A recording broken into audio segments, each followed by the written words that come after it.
Hello, everybody. I think it's now 9 o'clock, so we're going to try and kick off reasonably on time. And I want to welcome you all to this Capital Markets Day for Hansa. I'm going to introduce a little bit of the people who are here, but first of all, obviously, you should take appropriate caution and refer to any kind of regulatory filings. There will be kind of forward-looking statements made during this presentation. So this is the agenda for the day, and I'm truly delighted that we've been able to bring you such a distinguished panel of experts who are here to share their insights and experiences.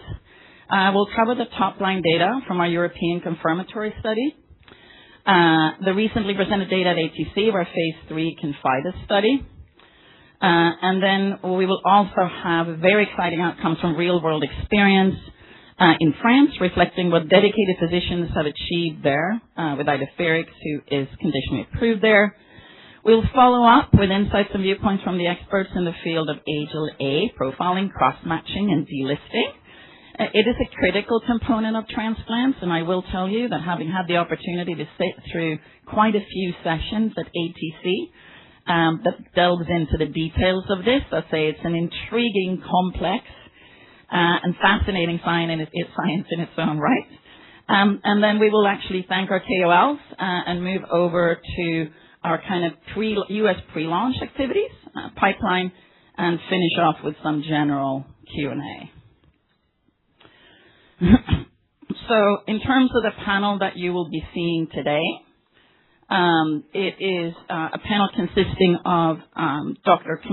Nasim Kamar from the Toulouse University, who's here to kind of share that dedicated group of physicians' results of real world. We have Dr. Matthew Cooper, who's from the Medical College of Wisconsin, Chief Transplantation Director of Solid Organ Transplants there.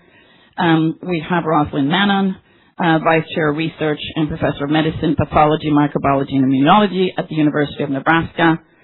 And we also have Dr. Annette Jackson, Chief of Clinical Transplantation Immunology Research and Director of Clinical Transplantation Immunology Laboratory.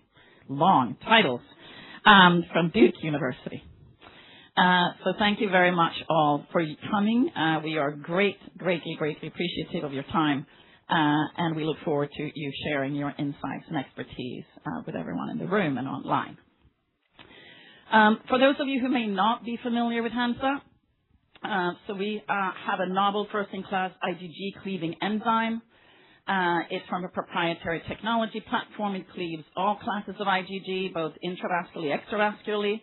It does so very efficiently, very rapidly, and so within 2 to 6 hours of an infusion, you really have kind of reduced IgG by over 95% from baseline. And so what we are doing mainly with this technology is we're addressing rare and orphan indications. We're in the area of desensitization, both in terms of enabling transplantation, and obviously, as you've known, this has been mainly kind of kidney transplantation. And we're also looking at enabling gene therapy dosing. So this is really for those patients who have antibodies against the AAV vectors. And then we have another kind of enzyme that we call 5487 that we're taking into rare autoimmune diseases. And we have a Phase 2 trial, which was conducted with imlifidase as a proof of concept. And we're now in conversations with the FDA with regards to starting a clinical trial with 5487 in Guillain-Barré syndrome, which we hope to basically be initiating before the end of this year. In terms of imlifidase here in the U.S. is not an approved agent. We basically read out the Phase 3 trial data in September of 2025. We filed our BLA, and there is an ongoing FDA review with a PDUFA date of December 19th. It is, however, conditionally approved in Europe under the brand name of Idefirix. And so, as you might have seen, recent press releases also, we have recently entered into an out-licensing agreement with SERB Pharma, and that transaction is presently going through regulatory review in Europe. including kind of the FDI review, which is a foreign direct investment. And we hope to see that transaction close, hopefully during the month of July. But that is obviously dependent on the timeline for that review.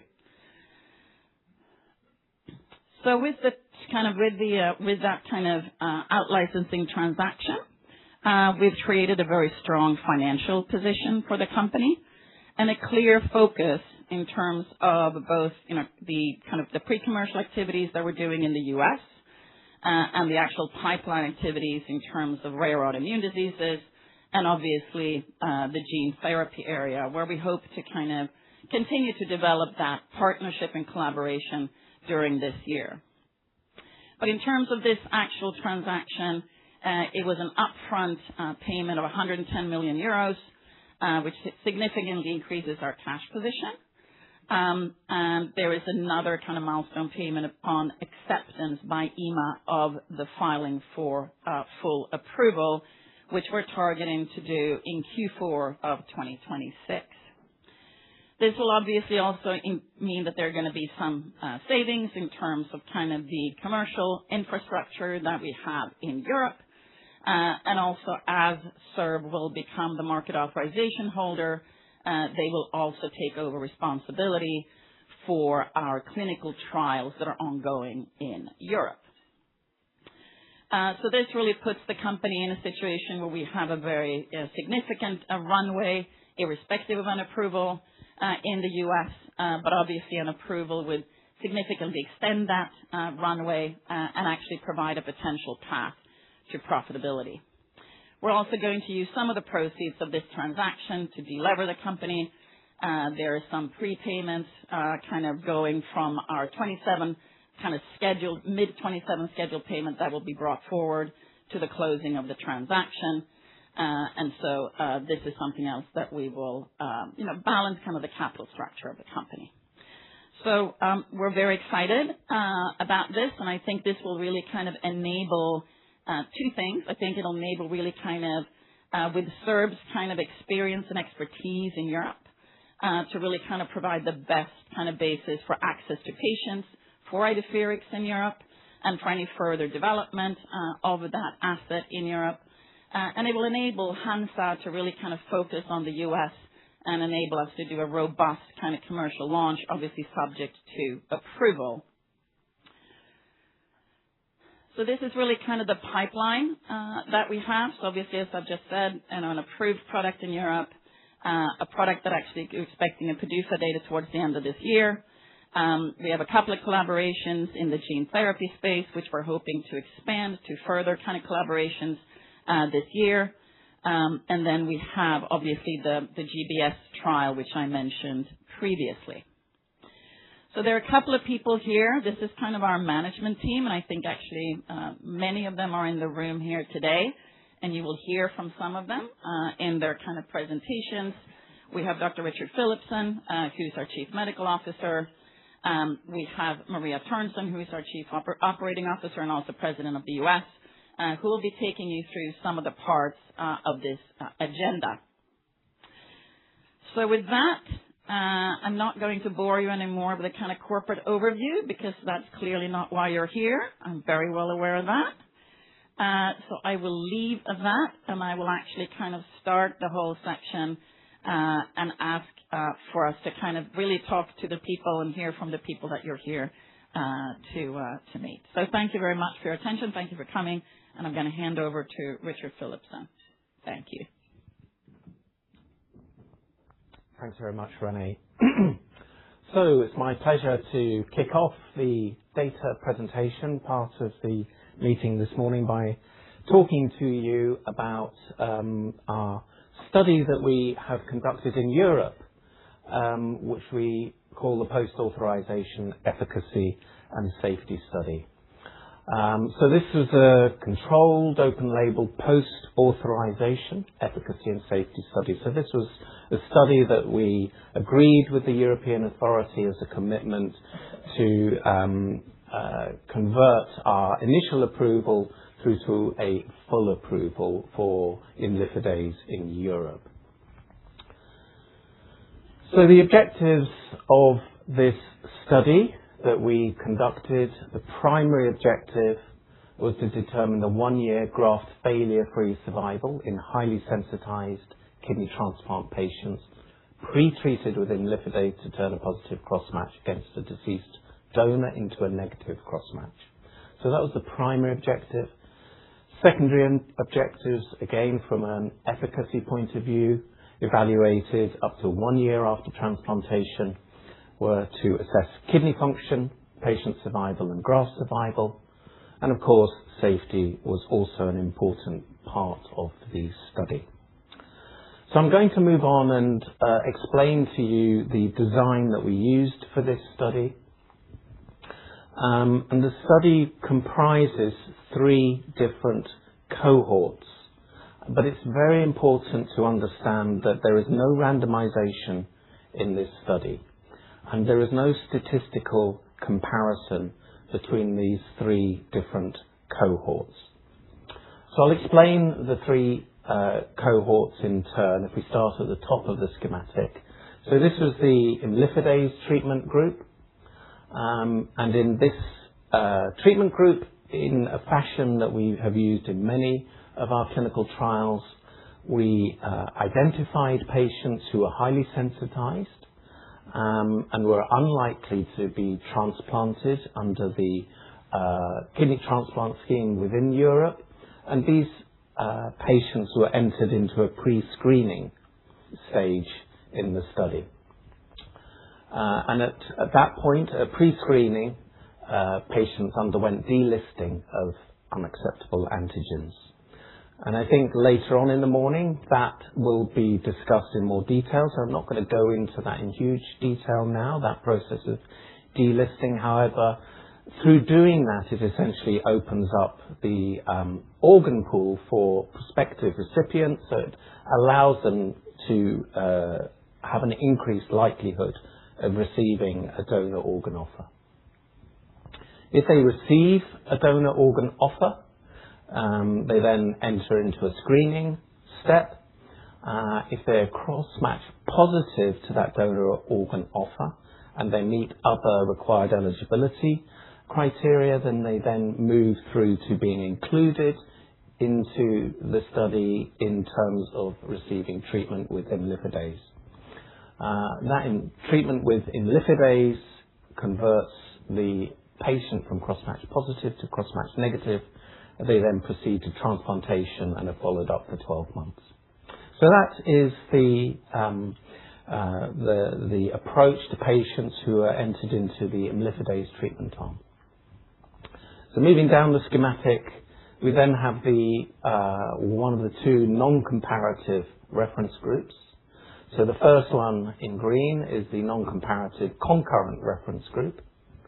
So this reference group comprised 50 to 100 patients who were enrolled at the same sites that were enrolling patients into the imlifidase treatment group. But these were patients who were cross-match negative to the donor organ offer. These patients were then entered into this cohort. They went through some screening and then were transplanted with the cross-match negative donor organ and were then followed up for 12 months. And the intent of this non-comparative concurrent reference group was essentially to understand better the performance of the sites who are enrolling patients into the study in terms of a more usual transplantation setting. And then finally, there's a non-comparative historical reference group. So these were patients who were randomly selected from a registry in Germany. There were 100 patients randomly selected from that registry from 2010 onwards. Again, these patients were sensitized, but not to the level that was seen in the imlifidase treatment group, the cross-match negative to donor organ offer, and we collected data from that historical reference group, again for the purposes of understanding better the historical outcomes of patients who are transplanted who had some level of sensitization. So just to summarize again those three separate cohorts, and again, just to emphasize there's no statistical comparison between these different cohorts because they do include different patient populations. Nevertheless, across the three cohorts, they all enrolled male or female patients aged 18 to 75 years with an ABO-compatible deceased donor aged 10 to 70 years. But then moving across the different cohorts, you'll see that for the imlifidase cohort, they were highly sensitized with a CPRA or equivalent of 95% or higher. The non-comparative concurrent reference cohort was not sensitized. The non-comparative historical reference cohort was sensitized, but to a lesser degree than the imlifidase cohort. For the imlifidase cohort, they were cross-match positive to a donor organ offer, whereas for the other two cohorts, the reference cohorts, patients were cross-match negative to the donor organ offer. And then for the non-comparative historical reference cohort, these patients were selected from the registry based on transplantation in Europe in the period 2010 to 2017. So I'm now going to move on and talk about the disposition, demographics and exposure. And because we have rather limited information relating to the historical reference cohort, when we compare that with the other two cohorts, for the purposes of this presentation, I'm only going to present data from the imlifidase cohort and the concurrent reference cohort. So if we look first at the disposition of the two different cohorts, for the imlifidase cohort, 51 patients accepted a donor organ and were dosed with imlifidase. Of those, 50 were transplanted. One patient, it was not possible to transplant them because of technical surgical reasons. So we have 51 patients in the safety analysis set and 50 in the intention to treat analysis set for the imlifidase cohort, and of those, 48 completed the trial, 3 early terminated. And for the concurrent reference cohort, we had 63 patients enrolled and transplanted, and of those, 57 completed the trial and 6 early terminated. So in terms of demographics, you'll see that the age in the imlifidase, mean age in the imlifidase cohort, is 50 years, slightly older in the concurrent reference cohort, about 56 years. Around 40% of patients were female, and of those female patients in the imlifidase cohort, 60% had a previous pregnancy. And again, sticking with the imlifidase cohort, the majority of patients were white, 78%, and then 12% were black, with the remaining patients of other races. In terms of the concurrent reference cohorts, again, similar distribution in terms of males and females, and fairly similar in terms of race.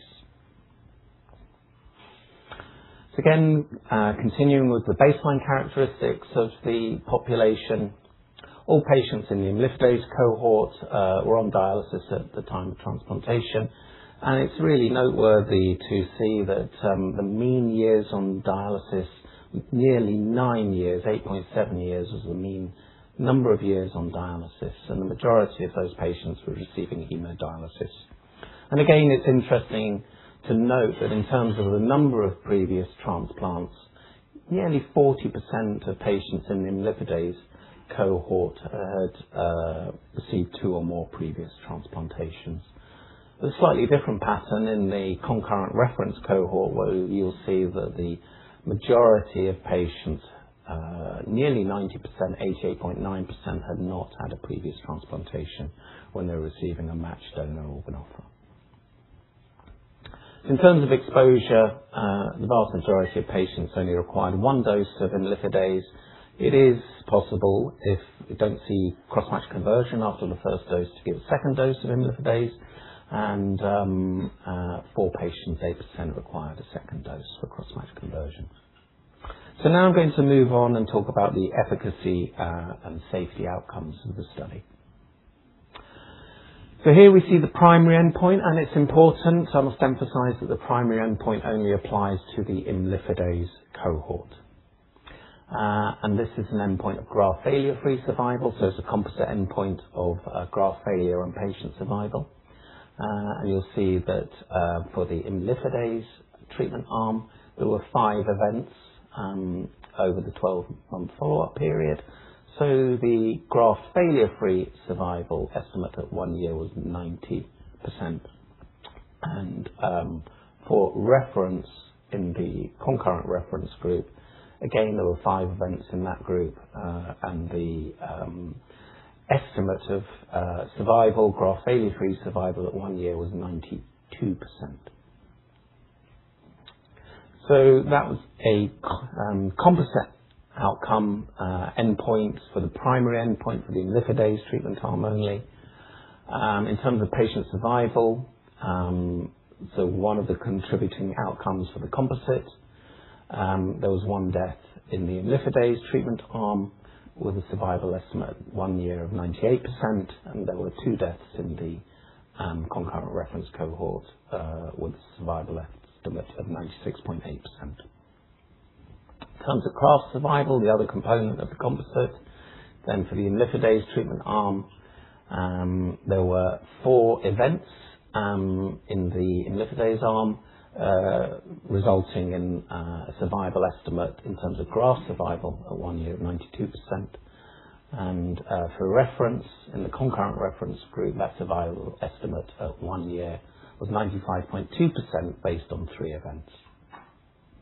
In terms of kidney function, this was estimated using EGFR, estimated glomerular filtration rate, and at 1 year, the mean EGFR in the imlifidase arm was 51.6 mils per minute. And in the concurrent reference cohort, in patients who received a matched donor organ offer, the EGFR was a touch higher at 55.9 mils per minute. So then finally, in terms of safety, so this just provides a summary of the safety that we saw in the study.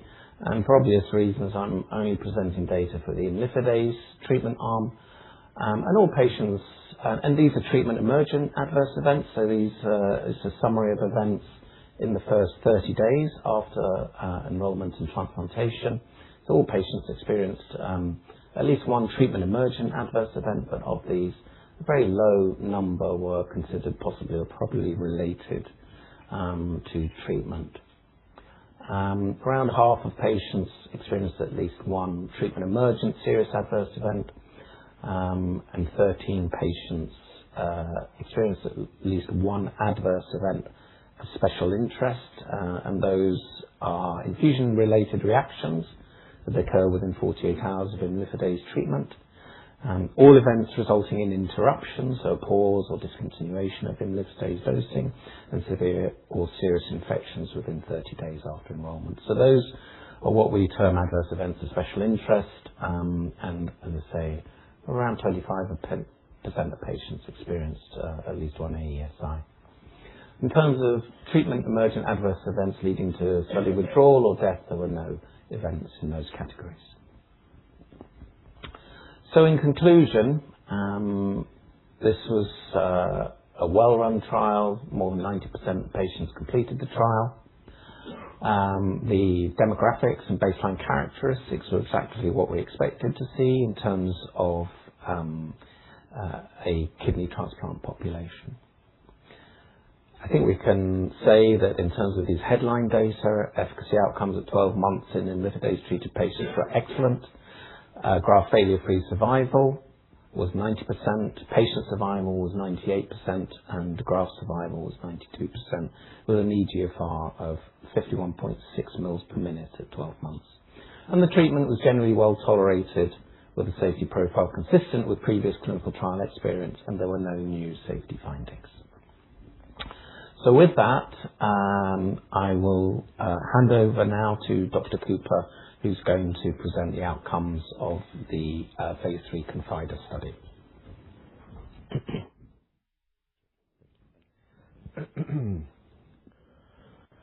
Okay, good morning, everyone. Can you hear me okay? People just don't seem happy. We're in New York City. It's beautiful. If you're German or from Ecuador, it's a great place to be. Taylor Swift is coming soon. So I'm really thrilled to be here. The folks from Hansa keep thanking me for being here, and we just had our national meeting in Boston the past couple of days where this data was presented. And I keep telling them, if ever knowing that this was going on and I wasn't invited, I'd be upset because I have the opportunity to explain to all of you why I believe, and I think our experts believe, that this is, if not one of the most exciting things that has happened in our field in a long time. And I realize that there's a lot of competing things going on right now, but if I could steal your attention for about 15 or 20 minutes just to explain exactly why I think this data is so important, I'd really appreciate it. And then we'll have the opportunity to hear from some of our additional experts and hopefully answer some of your questions. So, as I said, I'm the Chief of Transplant. I'm a transplant surgeon, the director of our adult and pediatric transplant program in Milwaukee. The gray hair gives it away. I've been in this field for about 26 years. I trained at Johns Hopkins the turn of the century, where treatment and finding answers for highly sensitized patients was really a big focus of our program. Leaders in the field, gentlemen by the name of Robert Montgomery, Lloyd Ratner, we had outstanding HLA leaders, and we had just this tremendous collaboration. And I actually thought naively that we would have an answer for this years ago. And as I said, we just finished our national meeting, and we come back year over year over year, and this still is a problem, trying to find opportunities for people that really, through no fault of their own, developed HLA antibodies and has prevented them the opportunity to receive the gift of life. And again, to me, like I said, this is so exciting that we really now have a better answer than the standard desensitization, which we'll talk a little bit about, or even worse, telling people that you're just not going to receive another transplant. Because most of these are repeat transplants. Some are not, because as Richard mentioned, there are a number of women who are sensitized simply from pregnancies. And for that reason alone, they're unable to receive a kidney transplant. And I think all of us would find that to be really unpalatable, particularly here in the U.S. So, again, a little background with some numbers. Highly sensitized patient has a little bit of a different definition depending upon who we're talking to. But the data clearly shows that the numbers of individuals with a CPRA, that C is important, calculated panel reactive antibody. Why is that? Because the United States has determined in order to receive prioritization, so individuals who are, quote, 100% sensitized have national prioritization. So it's a big country, but in order for those individuals to receive an opportunity, which the data would say is about 1 in maybe 300,000 offers, 1 in 300,000 grasp that number, that may be the only opportunity, that the way that they could do that is through national prioritization. 99% is a little bit less than that, but still has prioritization. But in order for those people to even receive that, recognize that they have to have a calculated PRA, meaning we put in there unacceptable antigens. And my colleagues are going to talk more and more about that in order for them to gain the prioritization. And if we don't do something to help them even get an organ offer, even this opportunity doesn't exist. But if you look at the numbers, there's still well over 3,500 patients in the United States with a calculated PRA of 99.9%. So truly a needle in a haystack for most individuals to receive the opportunity of a deceased donor transplant in the United States. And again, that inability to match them has become a significant barrier for patients for sure. So, as mentioned, this is the drug of interest. Imlifidase is a degrading enzyme, really a novel desensitization treatment, cleaves intra and extravascular immunoglobulin into both an FC and an FAB fragment. What's important is this pharmacokinetics curve is something that we've all become very familiar with. So the ability to be able to rapidly cleave and decrease antibody allows patients. I need this too. Okay, so now we're two-fisting it here in a different way. So allows patients to be able to reach their opportunity to get to the operating room to transplant, because deceased donor offers time isn't on our side. We often have less than 24 hours in order for someone to be transplanted, and so we truly need this rapid declination of antibody in order for patients to be able to accept offers and to proceed to the operating room in a safe manner. We do appreciate that there will be this rebound, and if you examine the clinical protocol, the need to be able to prepare for this by also introducing interventions such as anti-thymocyte globulin, anti-CD20, and IVIG is very important in the protocol. But again, we know this is something that we can see in clinical trial data, and so we prepare for this, and you'll see that the outcomes, including the development of donor-specific antibody and its effect on the graft, were negligible. So again, appreciating this PK is incredibly important to the success of this protocol, and again, something that our PIs were very much aware. So a little bit different setup than what Richard shared from the trial in Europe. This was a trial that had a comparative control arm to it. It was, quite frankly, if having the opportunity to discuss this in great detail, a challenge to help identify what that comparative group was, because in order for most patients to receive a transplant with this high level of sensitization, there really isn't a great option. We have options, namely things like plasmapheresis, IVIG, and all those things that I mentioned. But the ability to convert to a negative cross-match for most patients utilizing standard desensitization therapy has been very unsuccessful and very unrewarding. But that was our control group, and I'll talk more about that. The pre-screening piece, as Richard mentioned, is also critical here. In order for patients to receive any offer at all, as I mentioned, the need to be able to delist some of those unacceptable antigens, and for our teams to be ready for that rebound and assure that patients not only met the standard inclusion-exclusion criteria, but they were ready and understanding that this was going to be an effort on both of our parts, but something that they recognize as perhaps their best opportunity to receive a transplant. Organs were offered to patients based upon, again, that national allocation scheme, and they were randomized 1-to-1 to either receive imlifidase or to be in the control arm. The control arm was that the centers had to identify what their standard desensitization protocol would be. When they were offered that particular organ, the decision was either to reject that organ offer or wait for a more compatible organ offer within a 12-month period. You'll see that there were patients that were transplanted in that control arm. We're going to talk a little bit more about them. I'll skip a little bit to the chase. Again, almost an apples and oranges comparison, even for those patients that were transplanted in the control arm, which I think is very important. And then patients that were randomized to the imlifidase arm, they underwent the treatment. We demonstrated a positive to a negative cross-match. They proceeded to transplant, and then we followed both of these groups out to a year. So a little bit different than what we saw in Europe, because there was a control arm, and I think that provides for some meaningful comparative data. This is the results that we presented, that Dr. Montgomery presented at the ATC. The baseline and the characteristics, demographics of our patients were comparable. I'll show you some of that. The primary endpoint was eGFR at 12 months, and we had key secondary endpoints, which were the dependency for dialysis for patients that either received the transplant or that in the control arm were unable to move forward with their operation, and of course, patient survival. The other key secondary endpoints, not only the graft, but also the incidence of delayed graft function, meaning did it take time for that kidney to start working? Delayed graft function in this instance is defined as a need for dialysis within the first week following their operation.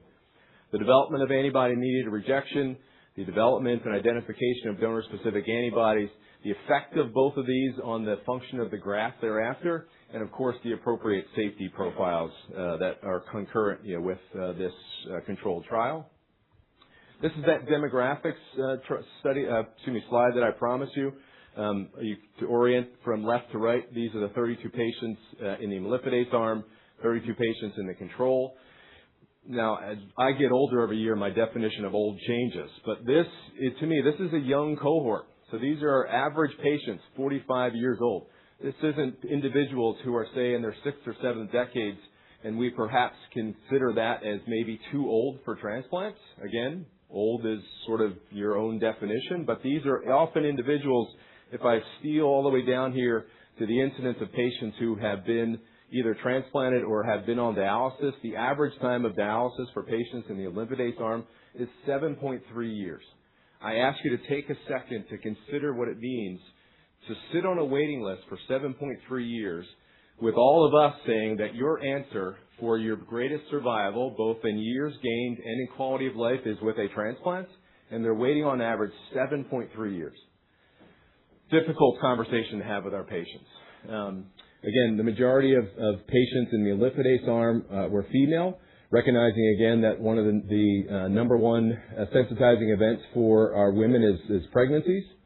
In the United States, a little bit differently, the predominant characteristic of race, these were predominantly African American patients. Here in the U.S., the incidence of end-stage renal disease is highest among our African American patients. They unfortunately don't have the same representation on the deceased donor wait list, and they don't get the same rates of transplants. All of that is a problem that is further accentuated by the highly sensitized nature of these patients. And so again, this provides another opportunity for a socially economic disadvantaged population, which we also think is very important. I mentioned the time on the wait list. If you look at the percentage of patients that are retransplants, as Richard showed in Europe, some of these patients, I should mention I was fortunate to be a PI in this trial. I transplanted a woman who had her third transplant and another woman who had her fourth transplant.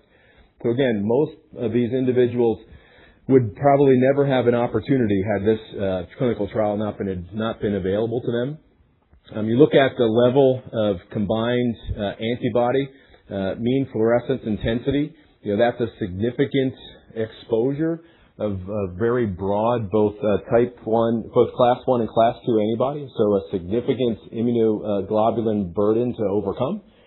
If you look at the ischemia times, we recognize that in order even for this nationally prioritized group, it takes some time for that organ to come from point A to point B. Sometimes it's going from Pacific to Eastern time zone. That provided us even some opportunity to help get this protocol up and going, but still appreciate that prioritization adds to some of the complexity of this clinical trial, and I think it further accentuates the outstanding outcomes that we saw in this recipient population.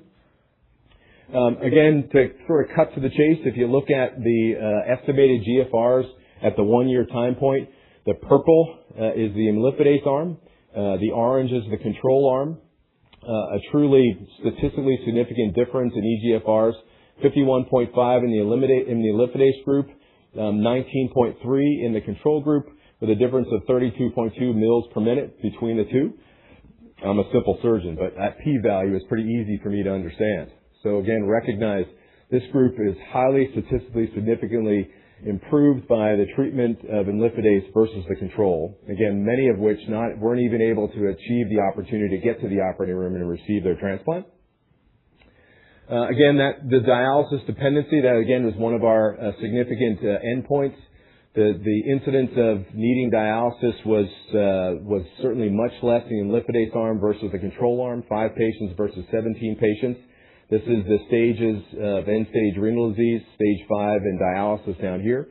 What I also want you to appreciate is the folks that were in the study arm, some had absolutely outstanding outcomes with their treatments. Outstanding outcomes. That, again, I don't think any of us perhaps would have predicted. We certainly wouldn't have expected that they would have gotten a transplant. And this result was, again, extraordinary and one that we were very hopeful for and expect to see more of that with this drug moving forward. Survival and adverse events. Survival was excellent. Survival was excellent in both of our arms, 97% in imlifidase. We did lose one patient secondary to a non-related incident, as you can imagine. These patients are sick. They come with a lot of comorbidities, number 1 and number 2 diagnosis for end-stage renal disease, being diabetes and high blood pressure. That doesn't necessarily go away after transplant, and so unfortunately we lost one patient secondary to a non-related event. The adverse events and the significant adverse events were really what we would expect in this patient population, as I just described. Very few, if any, were related to drug administration. No imlifidase infusion was discontinued due to an adverse event. and there were no new safety signals that were identified as well. Again, all a very positive sign going forward.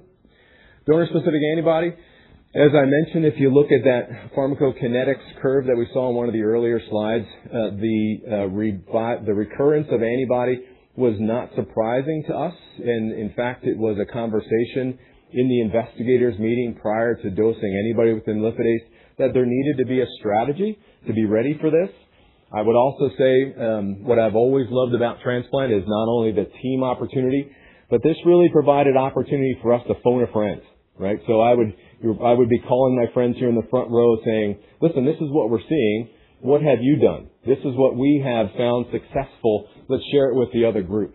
And so while the incidence of donor-specific antibody was much lower in the imlifidase arm with this expected rebound, all our investigators and our teams collaboratively were able to get on this very quickly. And you can see at year one that the development and the incidence of donor-specific antibody was not critical, nor did it affect the outcome of these patients. So again, being prepared, being ready, recognizing that this has an opportunity for patients, but that rebound is expected is something that our teams are prepared for. When you look at, as I said, the result in AMR and its effect on the EGFR at 12 months, I'll point you over to this right side of the slide. These are the folks who received imlifidase. These are our control groups. The individuals who developed AMR are in the dotted lines, and those without AMR are in the purple lines, and you can really see that negligible changes in their EGFR, even with development of donor-specific antibody. So again, I think a message to take away is that even the development of donor-specific antibody isn't a failure. We, again, are not surprised by this, and it doesn't mean that we should be fearful of providing this therapy, recognizing that we have therapies available. The investigators, the specific way in which DSAs and AMR is treated was not mandated in the protocol, and so investigators treated based upon center practice, and so there were various ways. And again, you can see that that met with great success in the outcomes at EGFR at 1 year. So I perhaps went a little fast. I have lots of information more I'd like to share to you, but I'm certain there'll be plenty of questions going forward. But our conclusions in this randomized trial here in the United States, that, like I said, was just presented nationally at the American Transplant Congress, demonstrated that at 1 year, the desensitization with imlifidase was associated with a clinically meaningful, more than just statistically significant. Why is that important? We have a lot of things that are statistically significant that show perhaps a change in EGFR of 1 or 2 or 3 mils per minute. But this is clinically meaningful. We're talking about individuals, number one, who perhaps would never get transplanted. Not only were they able to get transplanted, they had a clinically meaningful EGFR at 1 year, off of dialysis, enjoying a life free of a machine, ability to get back into life, have, again, the experiences with which all of us look forward to. Taylor Swift's wedding's coming. So I think, again, all this is an important piece that we want to be able to offer our patients. It resulted in a higher successful transplant rate. The 1 year dialysis dependency, again, apples and oranges compared to the control arm. Despite the development of donor-specific antibody and incidences of antibody-mediated rejection, the ability to identify that early and to treat, that resulted in no grafts being lost. It was well tolerated with a safety profile that was, again, not surprising or concerning to our PIs and when the data was read out to the entirety of the organizations. As a concluding sentence, I'd say, if approved, I'm going to be positive and please say when approved, because I would be remiss if I didn't say that I believe that this is truly the greatest opportunity that is currently facing us here in transplant in 2026. Like I said, I had the ability to see a lot of changes in transplant over 26 years, things like the laparoscopic donor nephrectomy, things like paired kidney exchange. Those were all interventions that allowed us to find transplant through increased complexities. This is truly an intervention for patients like we've never had in the past. And if we think of everybody here as having equal opportunity to receive a kidney transplant, this now levels the playing field for some people who otherwise may not. And so I think, again, this is a highly effective therapeutic option for highly sensitized patients to receive a successful kidney transplant. These are our investigators, not only those that were able to randomize, but additional PIs at the participating centers. I want to thank all of them. I want to thank our patients as well. So one of the conversations that we've often had is, like, who do you need on the team to be able to perform this?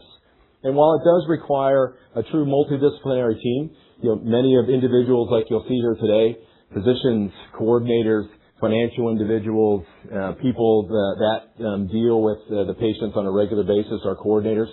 But it really involves the patient as well that we can't forget. Many of these people come to us seeking an answer better than dialysis.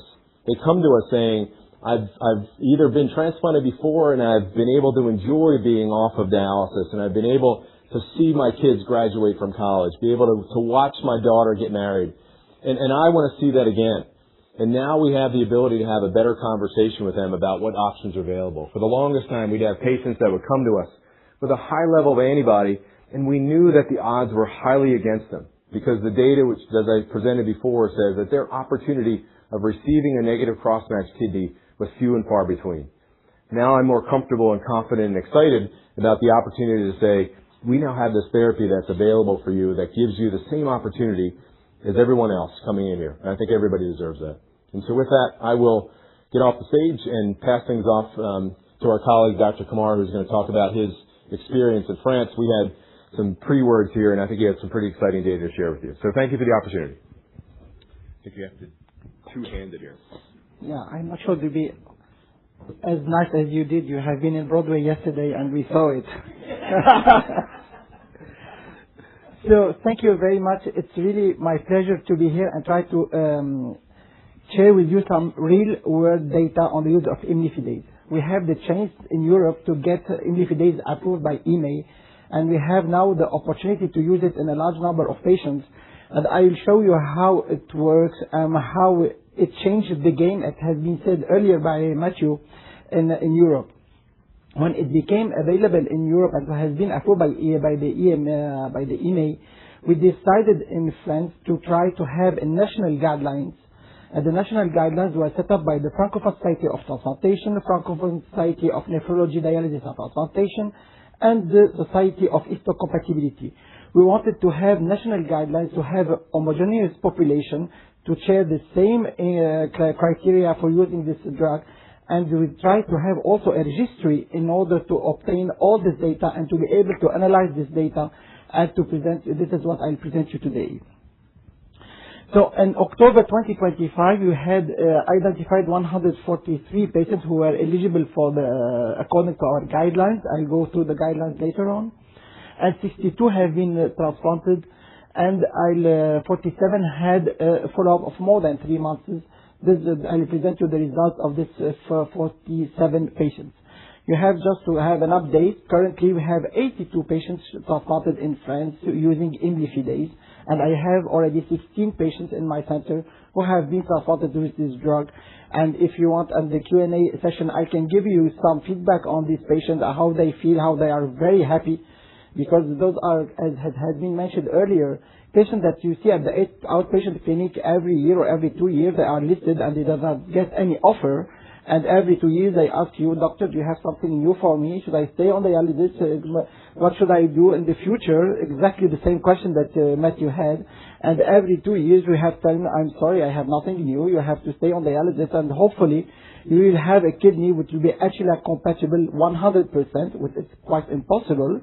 Otherwise, you have to stay on dialysis. And now we have completely changed this policy, and we are able to offer them another opportunity to get a transplant and to get a kidney, and they are living again. They are not on dialysis anymore 3 times a week. So these are our eligibility criteria that we have decided for our patients. First of all, we have decided to have a patient with a CPRA of more than 98%. Matthew discussed earlier the CPRA, how can we calculate it, and why did you choose this level? Because we did we looked in France for all the patients having a CPRA over 80, and we looked for the possibility to get a transplant in France, and over 98% it was very difficult, 99% nearly impossible, and 100% is really impossible to get a kidney in France. So we decided to include only the patients who are above 98%.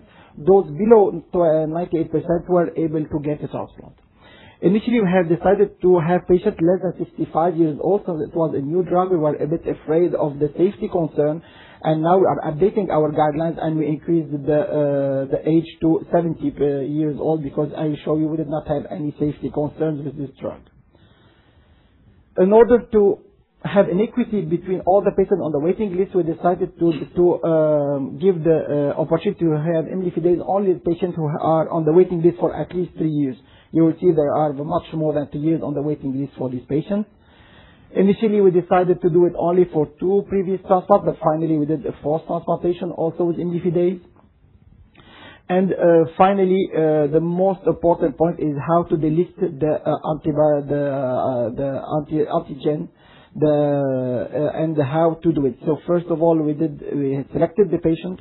We did 1 to 10 dilution in the lab, and when the MFI, so the level of the antibodies decreases, we were delisting these antibodies, and the patient gets a transplant.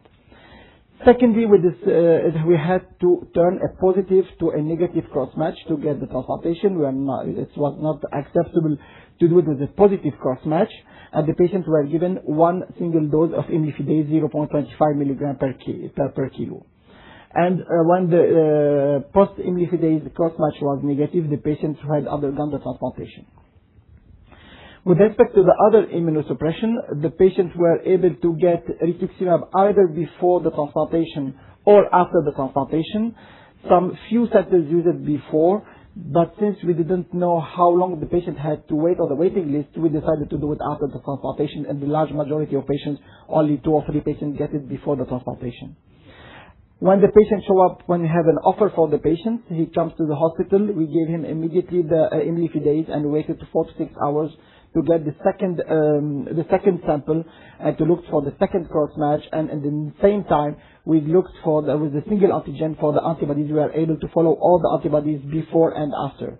And when it was negative, the patient went to the operating room, and we started the immunosuppression at day 4, because as you know, imlifidase is cleaving the immunoglobulins, so we cannot give rapid ATG immediately after transplantation. We gave it at day 4. We gave also IVIG and rituximab, and afterwards we have immense immunosuppression, quite classical with TAC, MPA, and steroids. So for the 47 patients that we have grafted, as it has been shown earlier in the US, the majority were young.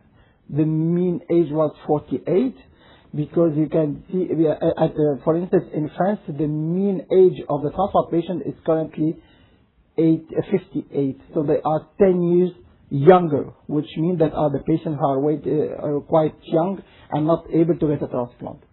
The majority were females and not male, because you know that the majority can get immunization by the pregnancies. You can see that 20 out of 29 patients have been pregnant before, and 77% of these patients had a previous transplant. So we are dealing with young people. Some of them, I can give you an example of one of my center. He has been transplanted when he was 6 years old. He lost his graft, and he was highly sensitized, and he was still waiting on the waiting list. He was now 26 or 27 years old without getting any transplant, because he was highly sensitized.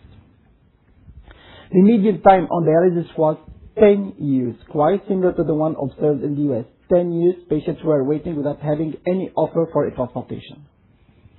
And the CPRA, as according to our inclusion criteria, was 98% on only 4 patients.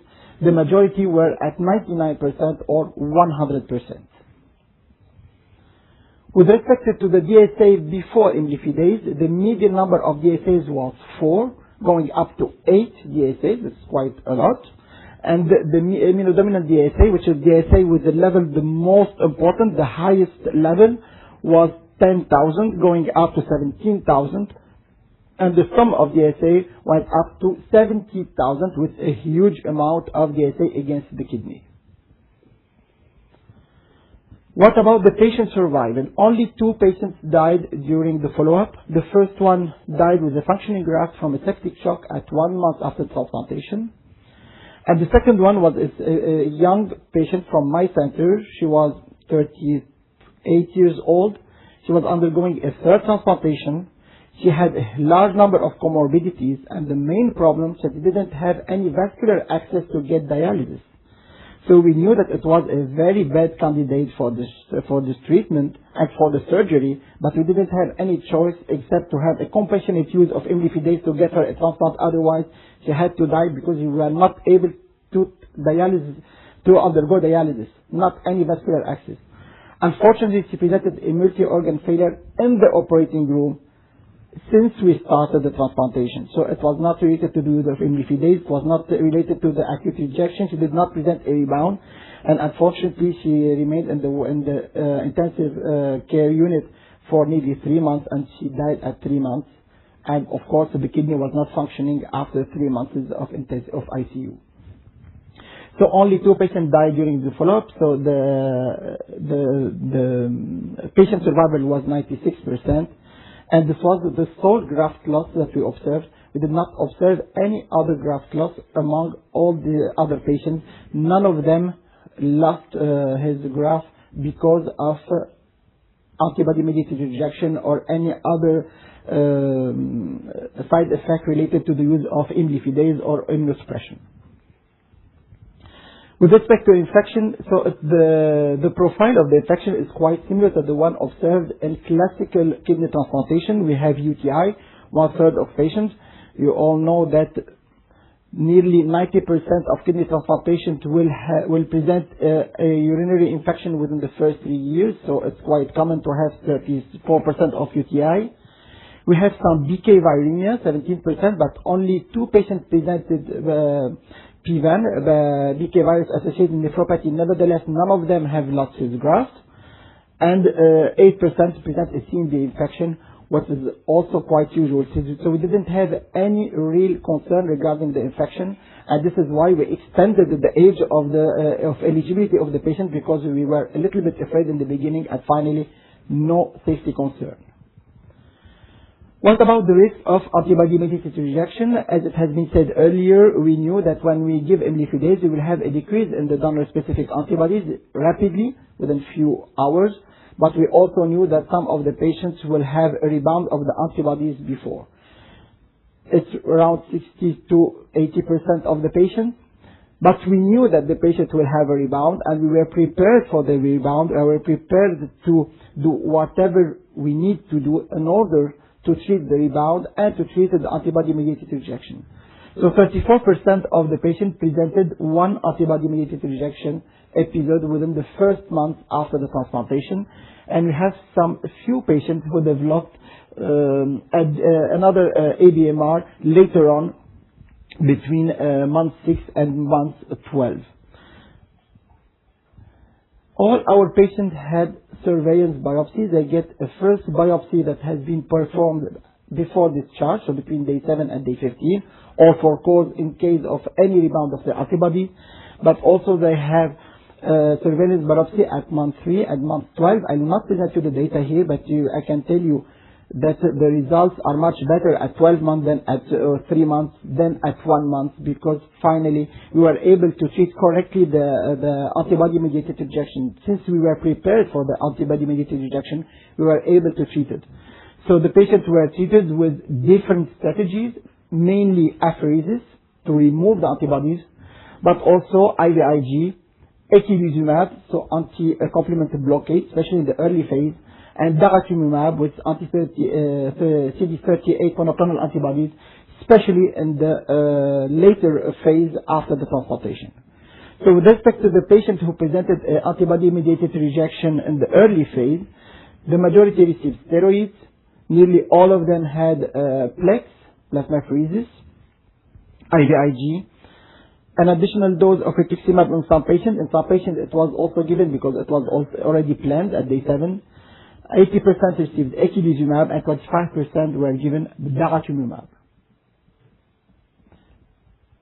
What was really striking was the kidney function of these patients at 1 year. The kidney function was really very good. I present here the creatinine level. I could present also the eGFR. The eGFR is around 55 to 60 milliliter per minute. It was very good. And as it has been shown in the study presented earlier, we did not have any difference between patients who experienced an AMR and those who did not experience the AMR. So patients who experienced the AMR, they were correctly treated, and kidney function completely recovered. And I'm not showing the data here, but the patient didn't have any proteinuria. And on the surveillance biopsy, we have a decrease of the activity index, and the chronicity index was increasing very, very slightly. So if we compare the results of our registry in France to the results of the initial trial, phase 1, 2 trials, all the data were pooled in one single cohort that the data were published in the American Journal of Transplantation at 5 years. In our study, of course, the follow-up was shorter than the 5 years. The 1 month AMR incidence was 28%. In the initial study, it was 34%, so quite similar in our, so it's only one patient difference in our experience. 5 years, death-censored graft survival was 82% at 5 years. In our study, it was 98%. And I can give you some data that will be published. If we looked for the iBox prediction at 7 years, it was more than 90%. And the eGFR was 15, our creatinine level was 1.2, and we had an acceptable safety profile, so not any problem regarding the safety. So in conclusion, at 12 months, very good kidney function, very good kidney survival. We know that nearly 40% of the patients will develop an AMR during the first year, but we know how to treat this AMR, and when we treat correctly the AMR, we do not have any graft loss. We even have a very good kidney function, similar to the patient who did not present an AMR. And as I said earlier, the profile was the safety profile was good. This is one very important point, because when you have the patient at the outpatient clinic, when we discussed initially with the patient, telling them that we have a new drug that works very well, and their main concern was not losing the graft initially, was the safety profile, because they were wondering what will happen if you are giving me an additional drug, what will happen? And initially some of these patients declined to participate to the protocol, said no, start with some other patient, and when you have some results you can call me back and I'll come back and I'll accept or I'll decline. And I can tell you that all the patients who told me this came back 1 year later, because now we have some patients at 4 years, nearly 4 years follow-up, and all of them accepted to be in the protocol, and all of them accepted to receive imlifidase. Some of them have been transplanted, and they are still texting me, telling me, it was wonderful, I had to accept it 2 years before because I had 2 additional years of dialysis, and currently they are not on dialysis. And currently in my center, I told you we have transplanted 16 patients, and I have nearly 20 patients awaiting for a transplantation, again with imlifidase. Here are all the centers in France who accepted to participate to our national guidelines. I think one of the strengths of our registry is that we are all able to work together, all centers, according to a single protocol, according to the same guidelines, to the same inclusion criteria, in order to have an homogeneous population and to be able to provide some robust data. And thank you very much, and I think it's time for a coffee break.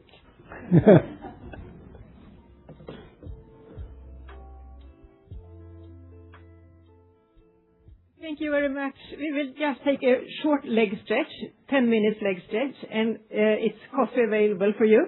We would like to see you back in the room within 10 minutes. Okay, hello everybody. Hope you had a nice little stretch and got some coffee, and we'll continue on with, again, some more of our discussion today. So, good morning. I'm Jennifer Leonard. I am the Senior Director, U.S. Medical Affairs for Hansa Biopharma. I'm joined on the stage with 2 great colleagues and experts, Dr. Rosalind Mannon from the University of Nebraska Medical Center, and Dr. Annette Jackson from Duke University.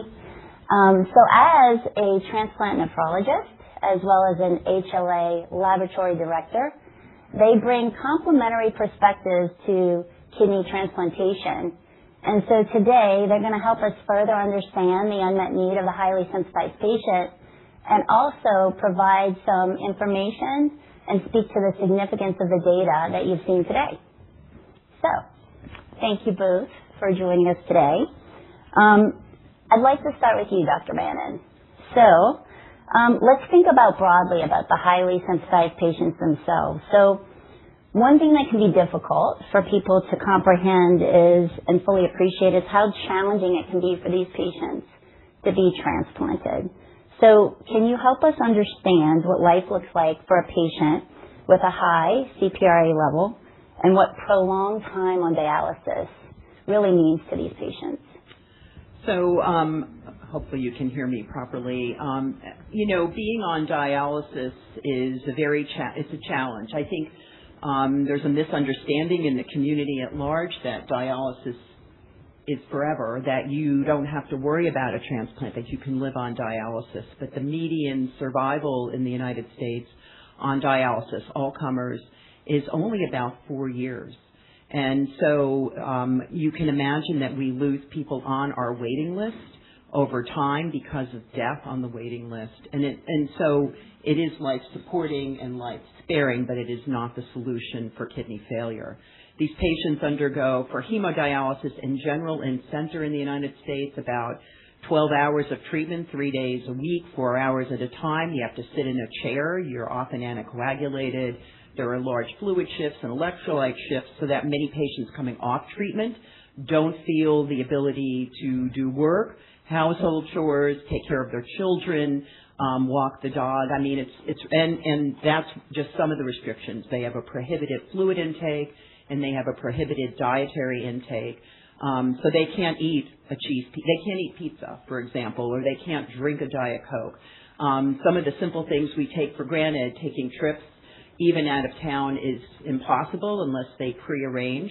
And though there are more people on home hemo than used to be at the beginning of my career, most patients are on in-center treatment.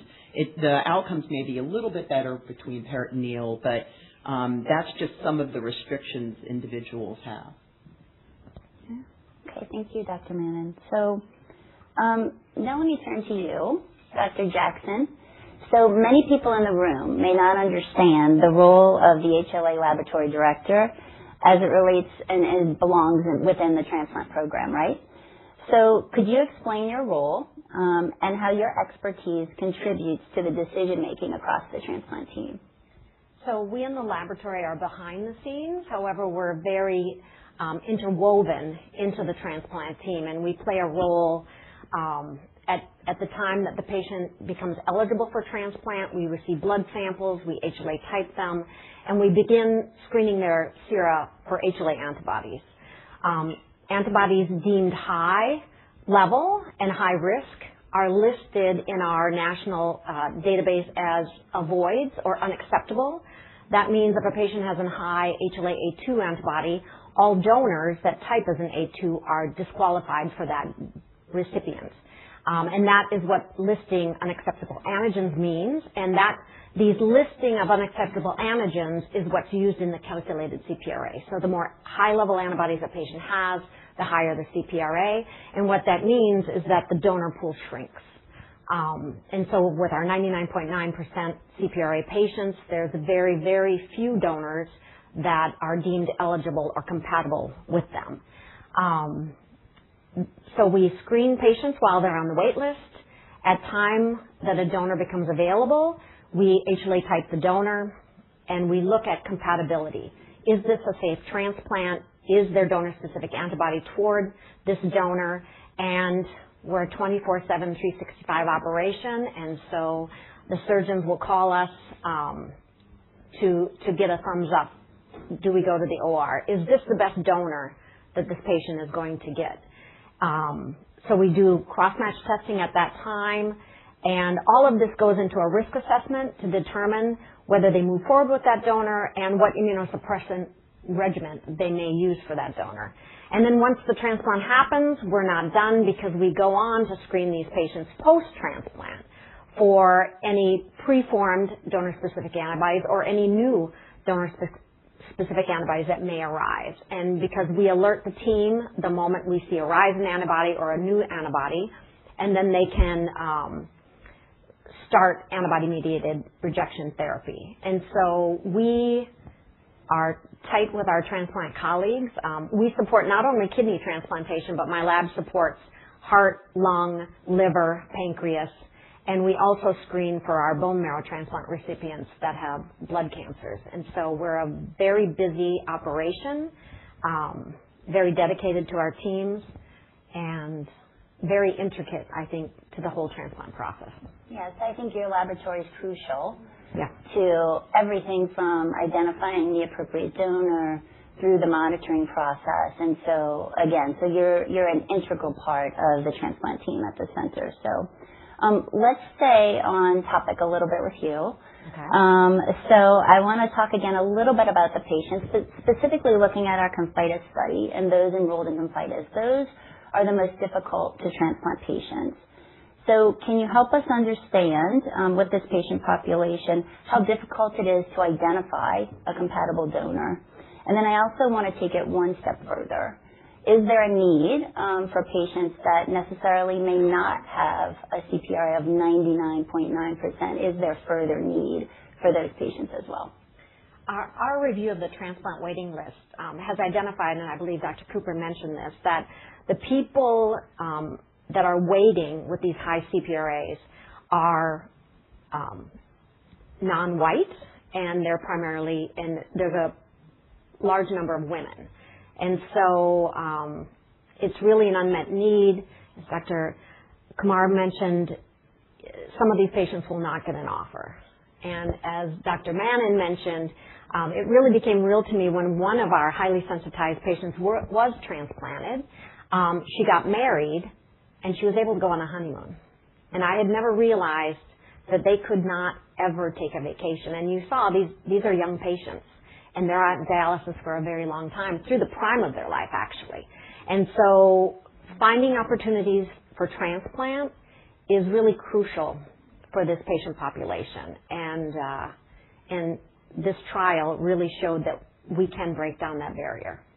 So I hope that we'll be able to use this drug for many patients. I'm organ agnostic. I support all transplants, and I know our thoracic teams would love to get their hands on it. If we do not find a donor quickly for our heart and lung failure patients, they die. It's very cut and dry.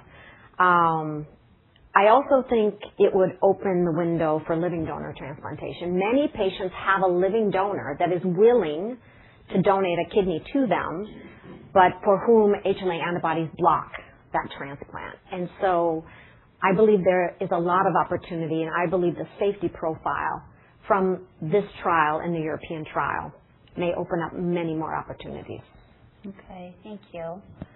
One more build on that question. So I did ask about the CPRA. Yeah. Like so say you have do you see any need, like outside of that tight population, again, the ones we obviously know need or at the most highest need of an agent, such as imlifidase. We saw this in the ConfIdeS trial, but are there patients, is there any patients outside of that 99.9 window that you would foresee also not receiving offers and would have a need for? I mean, their HLA antibodies block donor offers.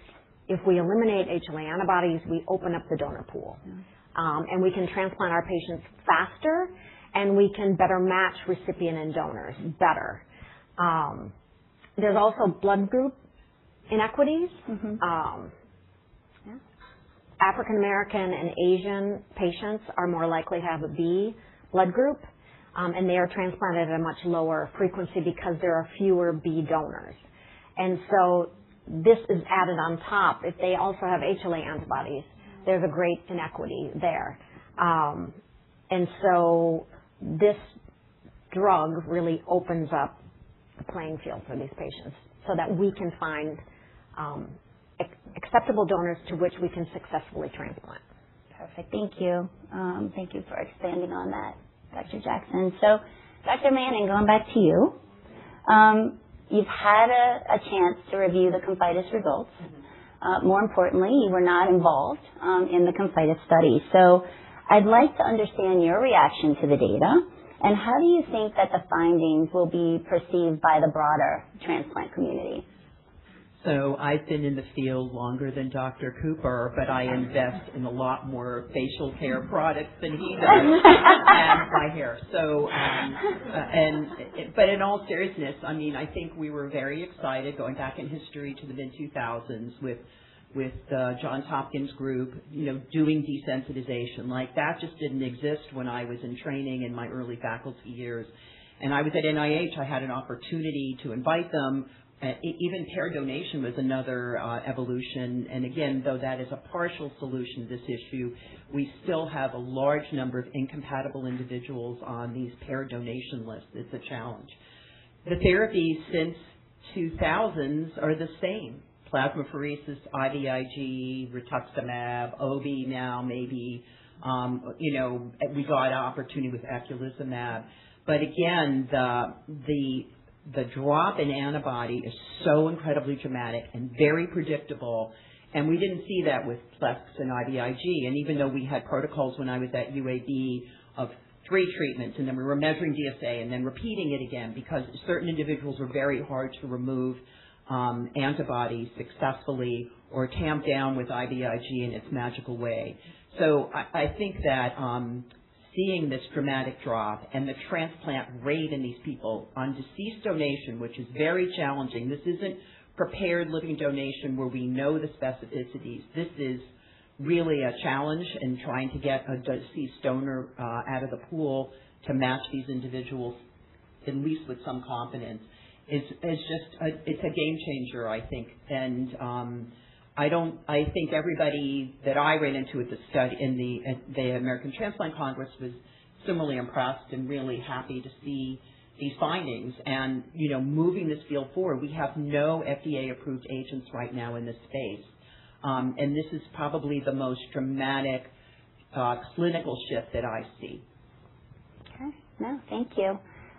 Let's kind of stay on the ConfIdeS study a little bit more because I think just to understand and discuss a little bit around the primary endpoint. So for those that don't have the clinical background and you as a transplant nephrologist, can you explain why renal function at 1 year is such a good surrogate endpoint for long-term outcomes and why the difference that we saw in our eGFR endpoint is so clinically meaningful?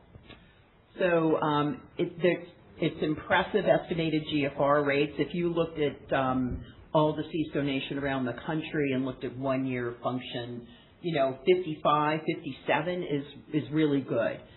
Greater than 90 is almost unheard of in a deceased donor. Again, our donor pool in the United States is now more heavily weighted to older individuals, but individuals with other health issues, and we're pushing the donor pool as hard as we can. Some of these individuals had delayed graft function, so we would anticipate worse function, but yet they did quite well.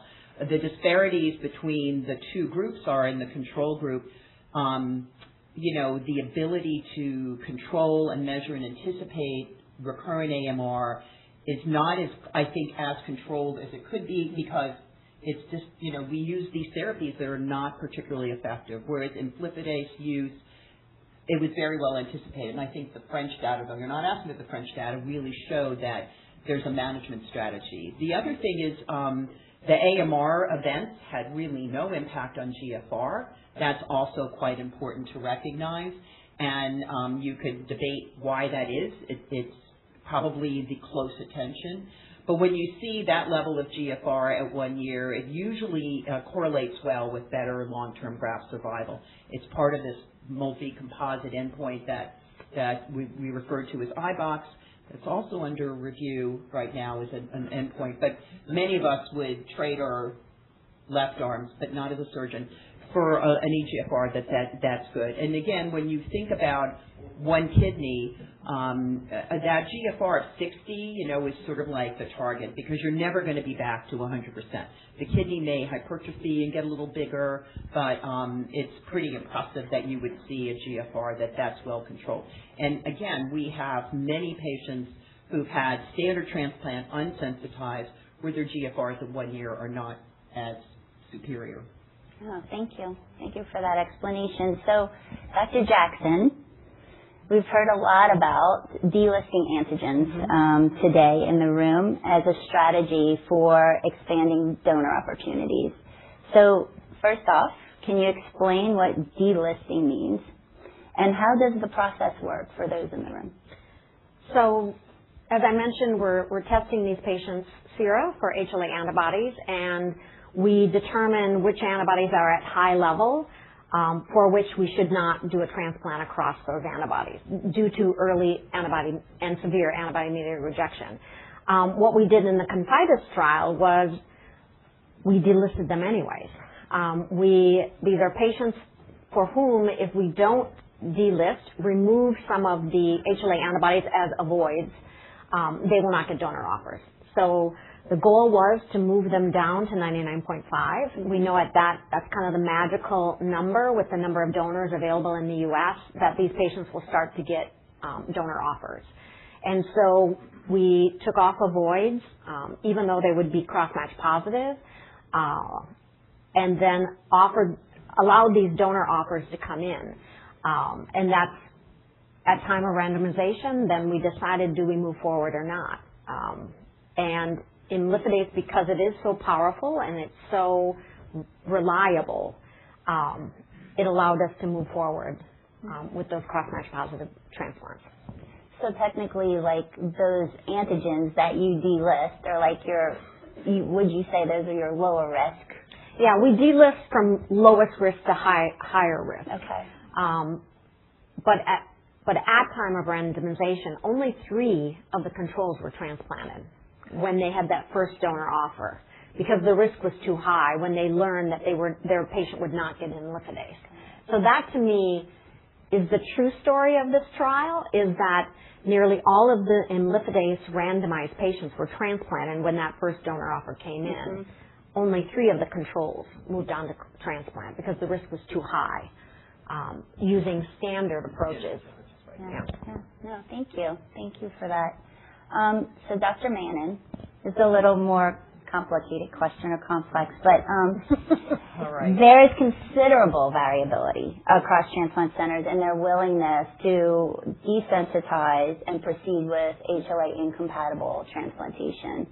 So how would you categorize, in your own words, the current landscape in the U.S. with regard to this? So I think we have about 220 approved transplant centers that are partners in the Organ Procurement Transplant Network, OPTN, that are supported by CMS and under regulatory review by CMS. The number of sites that you showed listed based on PI was, about 15? They represent the sites that typically support desensitization. Desensitization strategies require a dedicated HLA lab director who's familiar with the more advanced techniques, which are no longer serological but molecular, the ability to monitor 24/7 and work on the weekends to monitor these patients. It requires a committed transplant pathologist. You really cannot use an off-site service, though they exist. And you have to have a dedicated team. You have to have surgical support and, importantly, medical support, transplant nephrology. And you have to have people that are experienced, that understand, recognize the patterns, look at the numbers, and it's a day-to-day interaction. And you have to have a good floor to do it. But the other issue is you have to have a risk threshold. You saw the frequency of AMR, the intensity of treatment. Many programs are very risk-averse right now. We are under intense scrutiny by HRSA. This really makes, whether it's the surgeon or nephrologist, depending on your program, accepting an organ, very closely watching. We watch our numbers every month. We do strategy we have a quality meeting. We look at our expected graft loss, expected patient and graft loss. And I think programs are quite risk-averse now, probably more than they ever have been. I think one of the reasons some centers don't do desensitization either is they just feel like we haven't advanced the field enough, that, it's the same old, and I came from a center where we did standard desensitization. We kind of drifted away from it because we didn't have these kinds of agents, and the story of the control arm in ConfIdeS is really kind of the real-world experience in experienced centers. So I think that as centers see this data, they're starting to say to themselves, we've got these people on the waiting list. And Dr. Cooper knows, because I just referred him someone. I think we are trying to figure out, as a community, with an agent that we can trust and predict the outcomes, we have the regular elements, we have the required elements for transplant, but can we build a little bit more extra in terms of the support to take the risk and hopefully get people off our waiting list that would otherwise die. I mean, there is a metric for death on the waiting list. We're all very familiar with it. It's a challenge, to tell a patient we're not going to list you, but if you're in your 60s and waiting 3 or 4 years, your likelihood of survival on dialysis, even if you have been scrutinized through all the testing, it becomes very difficult at the time of transplant. The vascular disease is a real challenge as well. And so, our job is to get the waiting list to 0. We have 90-some-odd thousand people waiting for a kidney this year. We'll transplant maybe 28,000 of those. Those individuals keep staying on, and then we have graft failures over time, and the list just keeps growing and growing and growing. I hope that answers it, but if you want me to focus down, let me know. Thank you. No, I think you did a great job addressing that, because there is a lot of variability, and I just wanted people to understand what could be the cause or why there's such variability. But we can kind of stay on that topic, because you mentioned, Dr. Mannon, Dr. Cooper mentioned, I think everybody has kind of mentioned that there's been a failure to advance the science to help to treat these patients, right? So today, currently, there are no approved therapies for desensitization in the U.S. So I'm going to focus this question to you, Dr. Jackson. So from the perspective of someone who's responsible for monitoring donor-specific antibodies and immunologic risk, what are the challenges associated with these experimental desensitization strategies that are being used today? Well, what do you see? What are the problems? I would say, and I believe this has been mentioned by other people, that the other modalities of desensitization result in very heterogeneous responses by the patient. I've had the privilege to work at Johns Hopkins and to see a lot of data on past and current methods of desensitization, and patients have different responses. My research lab is now researching why that is, why women with 8 pregnancies may be recalcitrant to desensitization. And the ConfIdeS trial confirmed that imlifidase we get a homogeneous response. And in medicine, if you can predict with great certainty what is going to happen, it allows you to prepare. We knew that these high-level antibodies would be eliminated, and we could go to transplant in the absence of donor-specific antibodies, and that they would stay away for the safe window, when, in fact, the body is most inflamed because there's a lot of inflammation with transplantation. HLA expression is upregulated, and therefore having this window without any antibodies is likely the reason why the endpoint was so good. But then we also knew that the antibodies would come back, but we were prepared, we were monitored. The minute we saw any upward movement, we told our clinical teams, and then they could immediately start mitigating that antibody. And so it is the known that makes this drug completely different from any other desensitization modality. It's really important to know what's going to happen and know to be prepared. And I think the ConfIdeS trial went very well because of that. Yeah.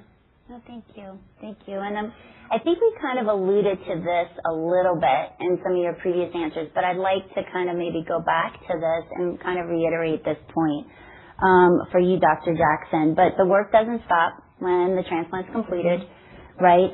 Post-transplant monitoring is essential for the success of that organ and the best possible outcomes. So can you describe how the HLA laboratory collaborates with the broader team to not only monitor the patients in the post-transplant process, right, or that period of time, but also manage that risk?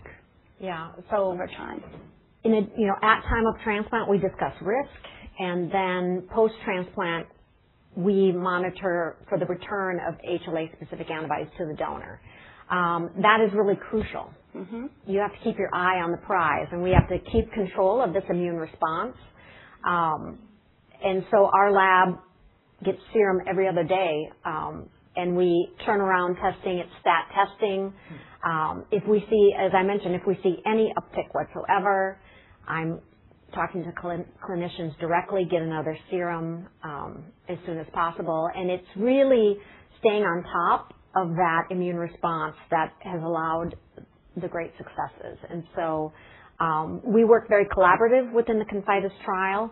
I think Dr. Cooper said phone a friend. You know, we had monthly meetings, and I really think there was a harmonization with the way that the HLA labs were supporting their teams that led to great success. And I think it makes us ready should the drug be approved. Yeah, no, thank you. Thank you for that explanation. And I guess as we're going to conclude our discussion, I want to give both of you the opportunity to talk about what are the most important messages that you'd like to convey to the audience today, and with regard to our discussion, with regard to the data that was presented. So Dr. Mannon, I'll turn it over to you first.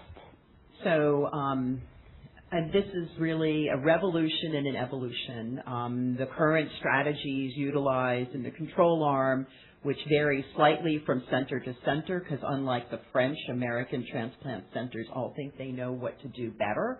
But it is also a point to recognize that we can come together. And one of the reasons there is this variability in post-transplant management of these patients or pre is the effect that Dr. Jackson mentioned, that the protocol says 6 pre-transplant dialyses, or aphereses and dialysis alternate days, pre-op, and you're giving Rituxan and this and that.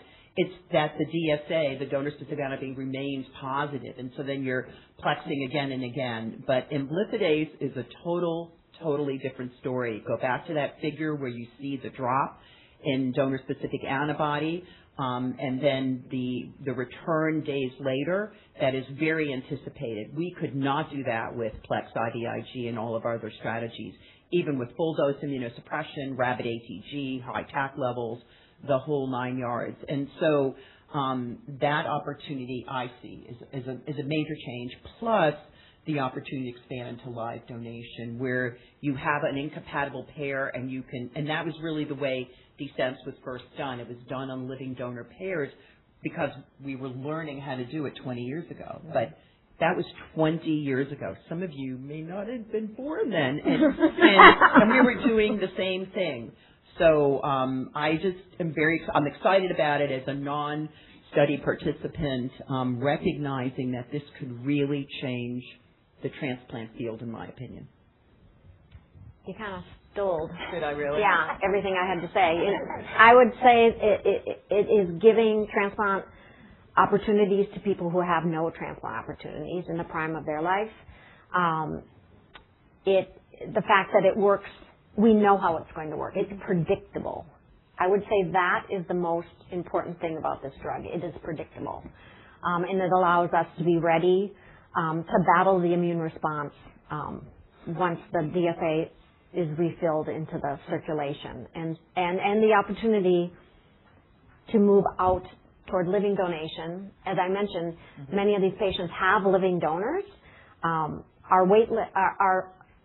number of deceased donor organs is not keeping up with the number of patients that need a transplant. So being able to transplant patients using living donors is really a tremendous opportunity to close that gap.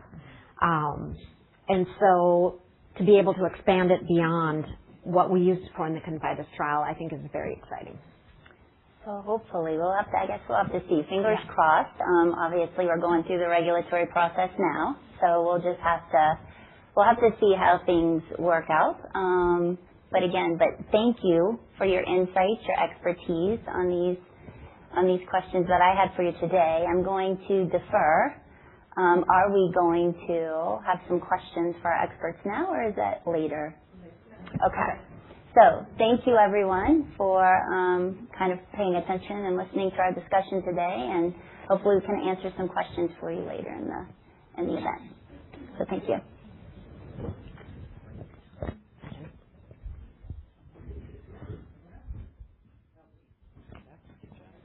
I'll come back. What's escaping?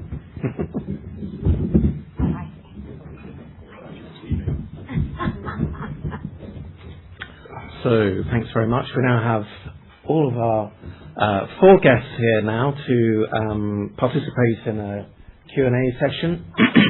And we're going to open up the floor to questions, but perhaps before we do that, I think we've heard some really valuable insights from Drs.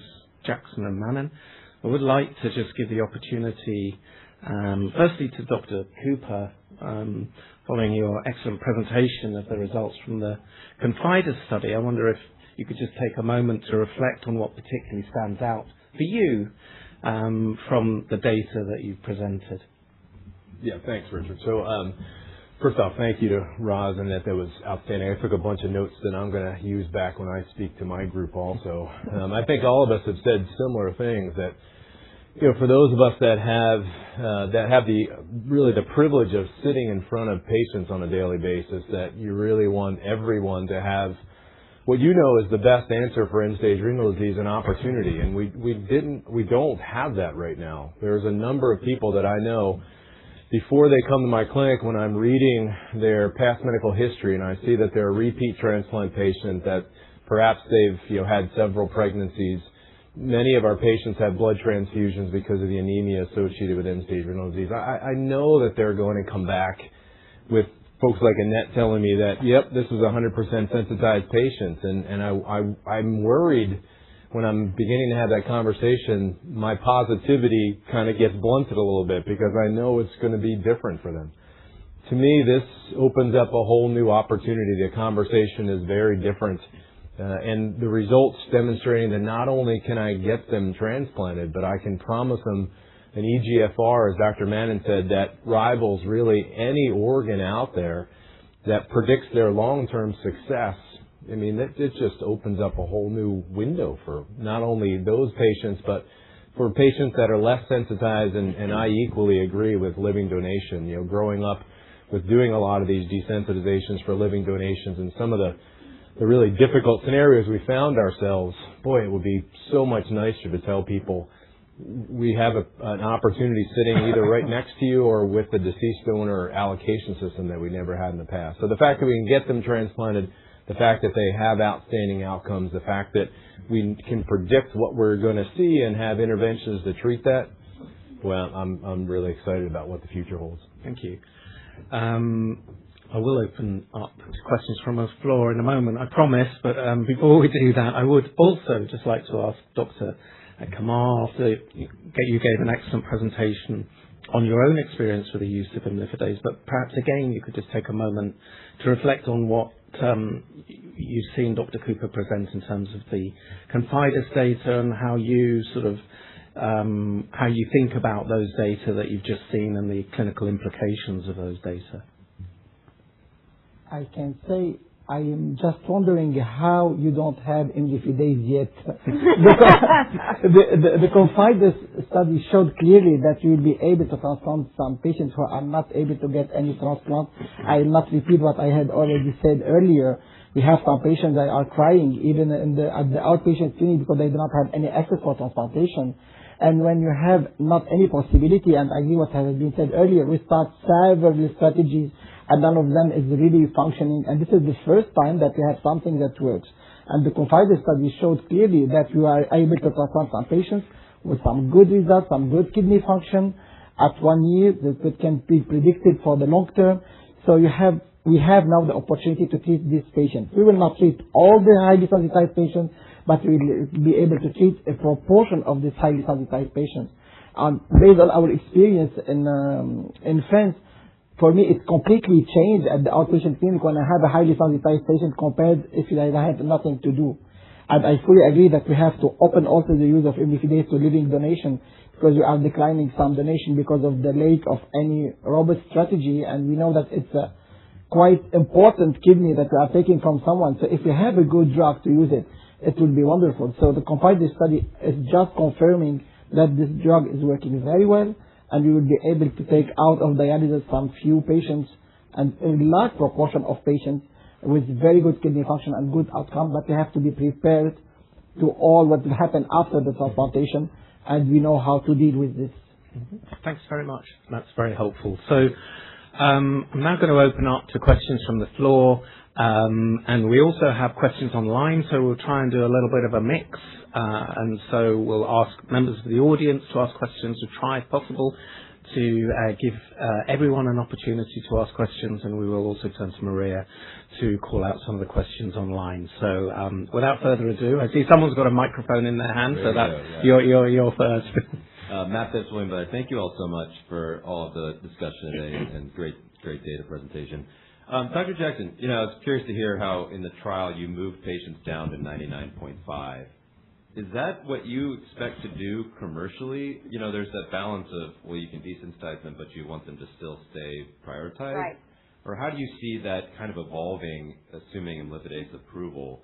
And then, Dr. Mannon, you talked about how you, maybe got away from desensitization because of the troubles and lack of availability.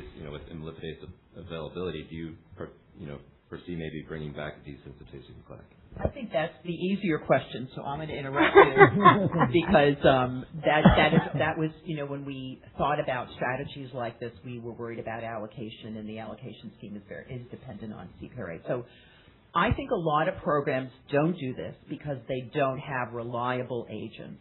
And I'll reiterate again that the standard protocols, pre and post-transplant, are good, but they're not great. And you saw some of the things that are being used now off-label because of either AMR or the notion, I'm going to throw we used to call it at the kitchen sink. Mm-hmm. I mean, we even did splenectomies just 10 years ago because you were trying to get this DSA down. And can you imagine you've been on dialysis?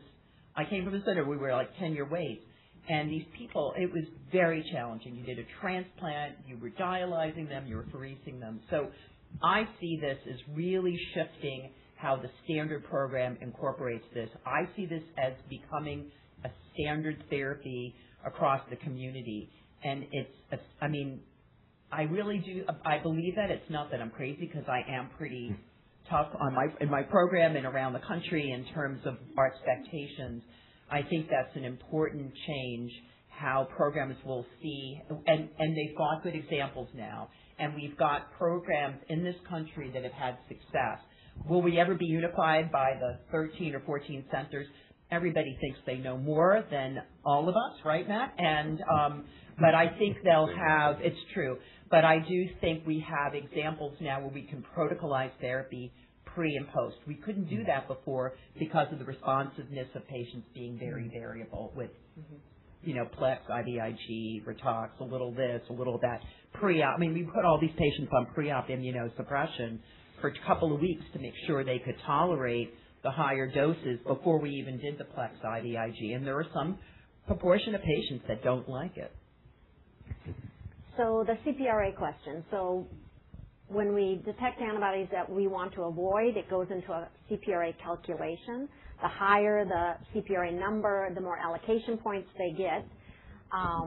Patients that are 100%, so 99.5 rounds to 100, they are at the top of the list. They get the most allocation points. So if there's 10 patients vying for the same donor, the person with the highest CPRA will have the higher allocation points. And so we want to reduce their CPRA to 99.5, but we want to leave them there so that they get all the allocation points.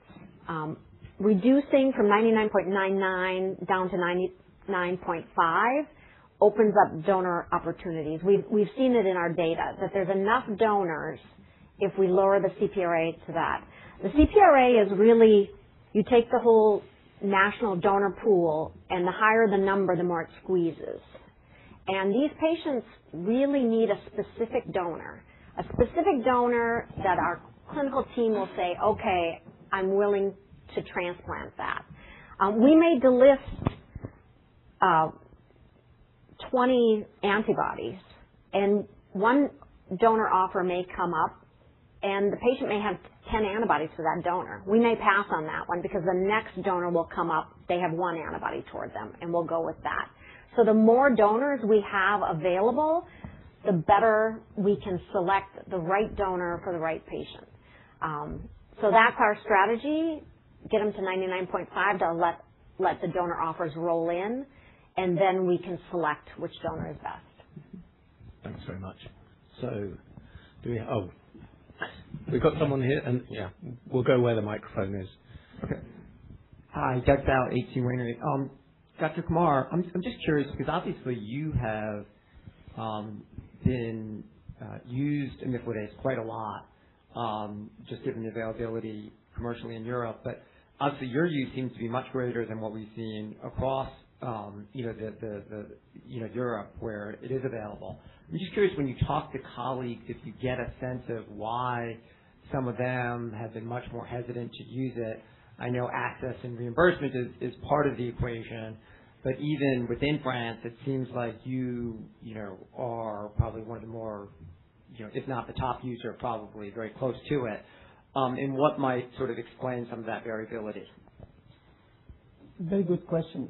First of all, nearly 50%, 52% of the centers in France are currently using imlifidase. I can say the big centers that have all the facilities that are used to deal with desensitization are using imlifidase. The other centers who are not still using imlifidase are the centers who are not used to have all the management together with the immunologist, because we have discussed delisting. When we have to delist, we have to decide which antibody we delist, because we will not delist everything in order to get to the priority. So this requires a meeting every month just to discuss the imlifidase patients. And so it's not available in all centers, especially in small transplant centers, are not able to do it. Secondly, when we start using it, there's a risk. Initially, we had the risk to start because it was a new drug, and some of them are waiting to get the feedback, our published data, so they will be prompted to use it. This can explain why there's some centers using it in France, some other are not using it. Nevertheless, within the last few months, the number of centers is increasing. There are very few centers not using it. With respect to the difference in Europe, this is probably related to the reimbursement system, the access to all facilities. We had a meeting with some colleagues from Germany, Spain, Italy, Belgium, and France 2 days ago, and we were discussing these issues. The majority took more time to have their guidelines.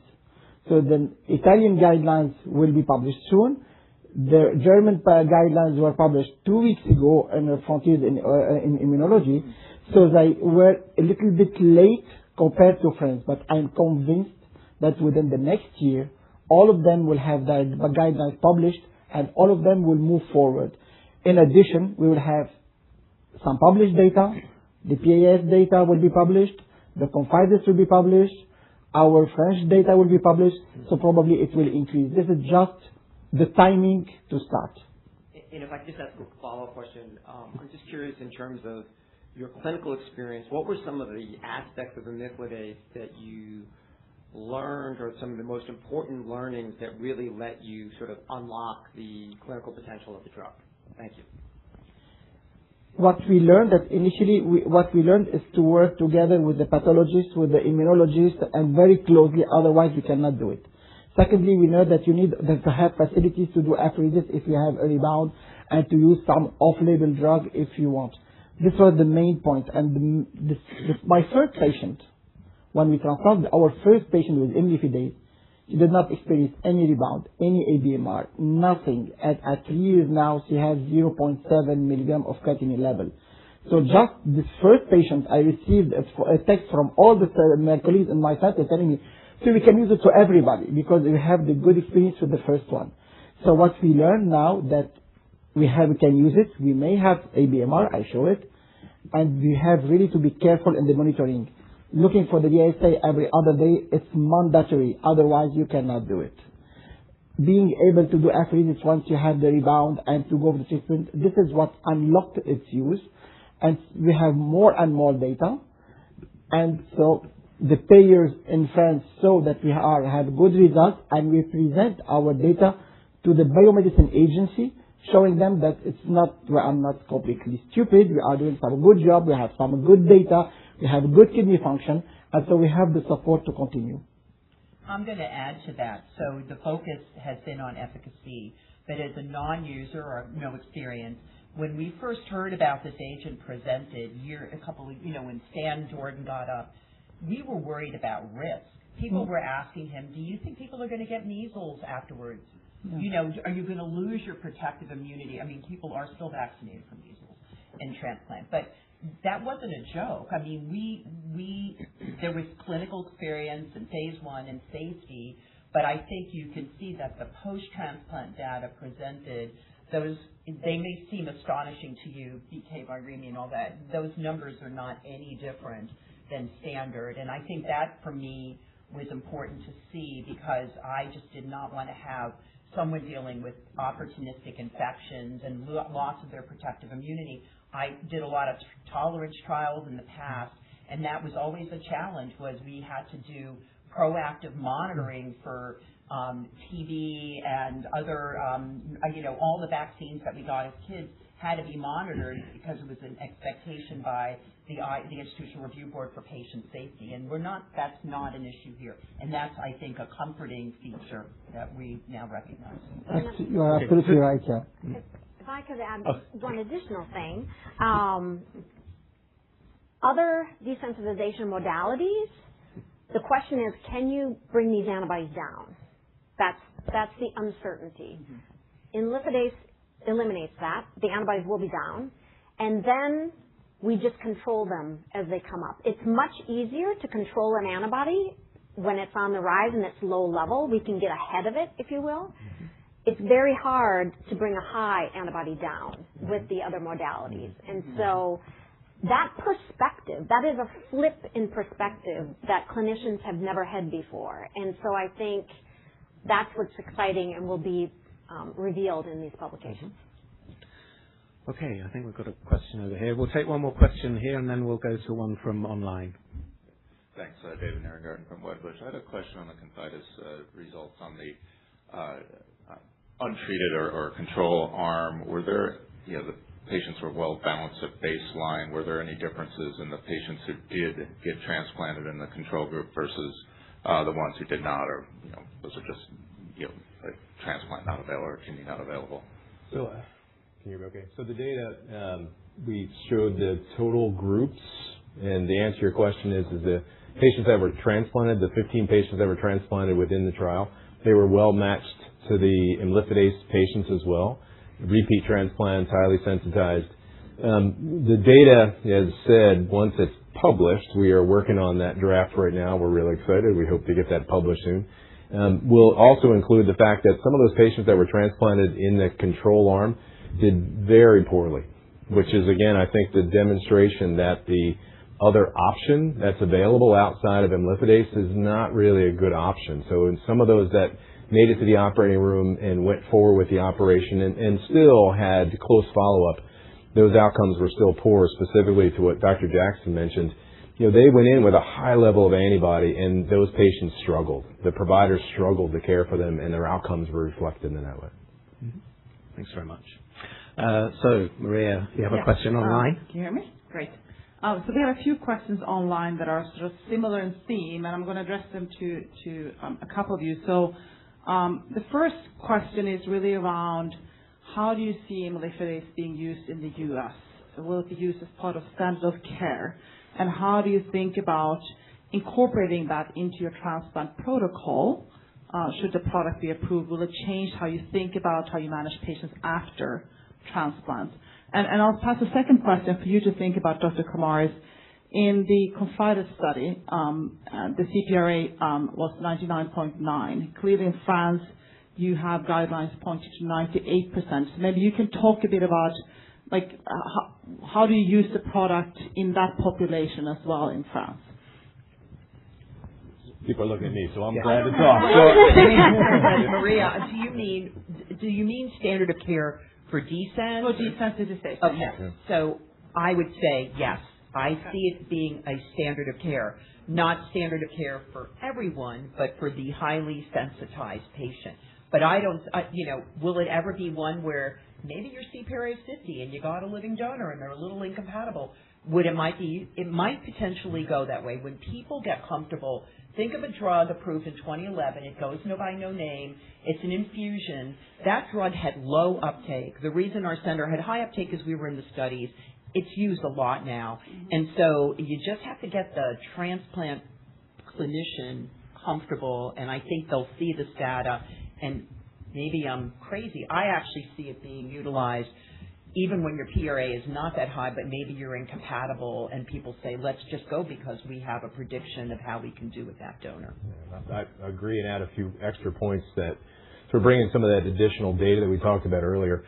Patients don't have a huge window when they're waiting for their transplant, right? The average survival on dialysis is not good. And so if we don't give people the opportunity, perhaps when they get that once-in-a-lifetime chance that they have their unacceptables delisted, they get that offer, and we don't utilize this drug, they may never get another offer again. And so I believe that, yes, it'll be utilized in that fashion for well beyond the inclusion that we saw in ConfIdeS. I'll add that, and maybe this was inferred in one of the previous questions, it'll take some time to get out there.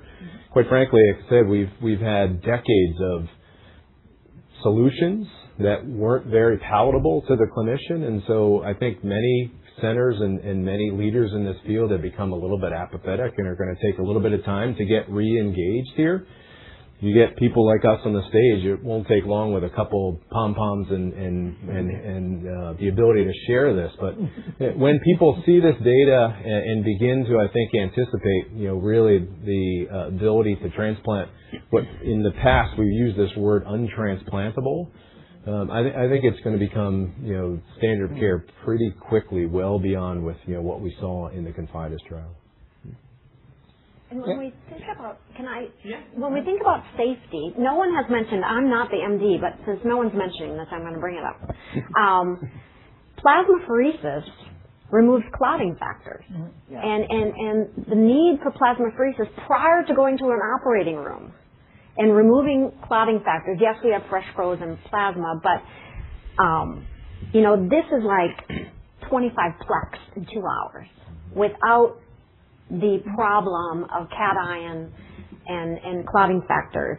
So the safety profile is much better. I'll be brief because I'll start having PTSD with how we used to treat these patients. So we would routinely consent patients sharing with them the expectation that we most likely would need to go back to the operating room potentially for a bleeding. We would, in the middle of the night, have to run back to do a splenectomy, as Roz mentioned, because of a tremendous rebound in antibodies. The only way that we could get handle on this, we thought, was removing the spleen. And it was a very, very difficult process, for the patient and for the provider. So you get to the operating room much more confidently with a much better safety profile, which is the beginning, of what we should expect in a successful outcome if you can go into there much more comfortably with a better safety profile. And these patients need biopsies. I mean, we know there's some clinical antibody-mediated rejection, as your data pointed out, and it was always a challenge to say,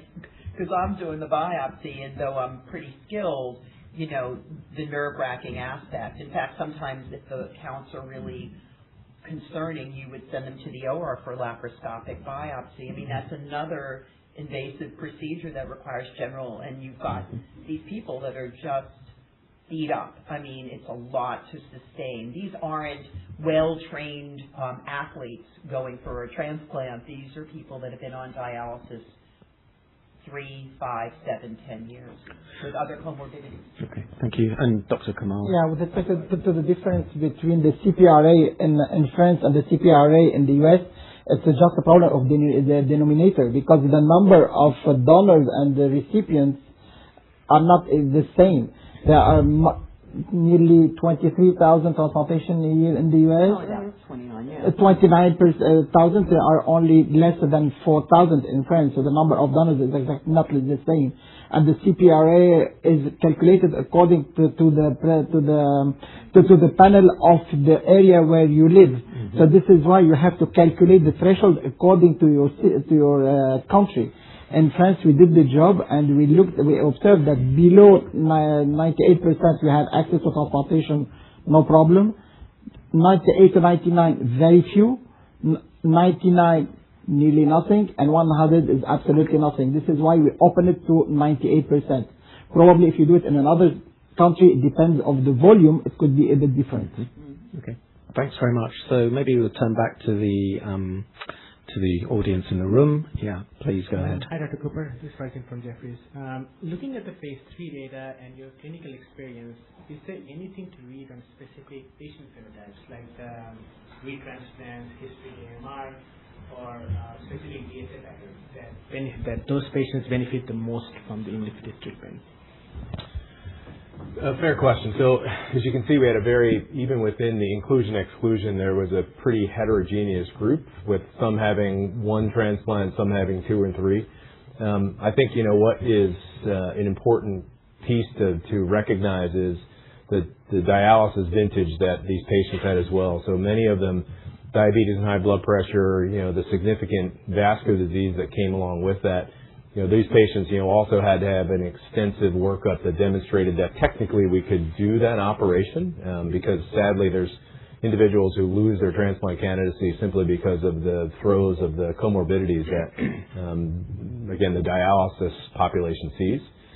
But again, the application is broadly diverse. I think there's patients, who, regardless of cause of kidney failure, regardless of the true level of sensitivity, and maybe Dr. Jackson wants to speak more specifically about class 1 versus class 2 antibodies, because it was different for really everyone that I saw the data. And in my patient population, like I said, I transplanted 2 patients that otherwise would have never received the gift of life without this intervention.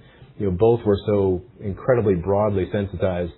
With the dilutions, we were able to reduce both class 1 and class 2 antibodies. That's, again, otherwise I wouldn't have been able to get them transplanted. So I think it's really applicable across the board. As you can see, it's all antibody. It's not just specifically one or another. It's really that predictability, and I love that line. I wrote that down. The predictability allows the possibility that really got us to that transplantation, because all the other therapies, to your point, there were some that we knew, pheresis and IVIG, we'd have more problems with one class versus another. This is non-discriminatory and really allows something we've never seen before. Perhaps I can add just one point. We have a paper currently under revision and with our colleague from Barcelona and some scientists in France, and we try to look for variety factor of rebound, for instance. We did not observe an effect for the moment based on our data on the repeated mismatches on the class 1 or class 2. There are some other factors, so we need more data and more patients. Probably will be able to predict the rebound, but currently with the available data and the one that will be published soon, this doesn't have any impact on the rebound. And I would just say that the patients on the wait list that are non-white, they don't have common HLA antigens. So these are patients with uncommon phenotypes that become sensitized to common antigens that are in blood products, for instance. And so they will never find a well-matched kidney because they have unique HLA phenotypes. And so this is really the only option for them. Makes sense. Thank you. A quick follow-up. Like you mentioned the variability across the U.S. transplant centers in decentralization techniques.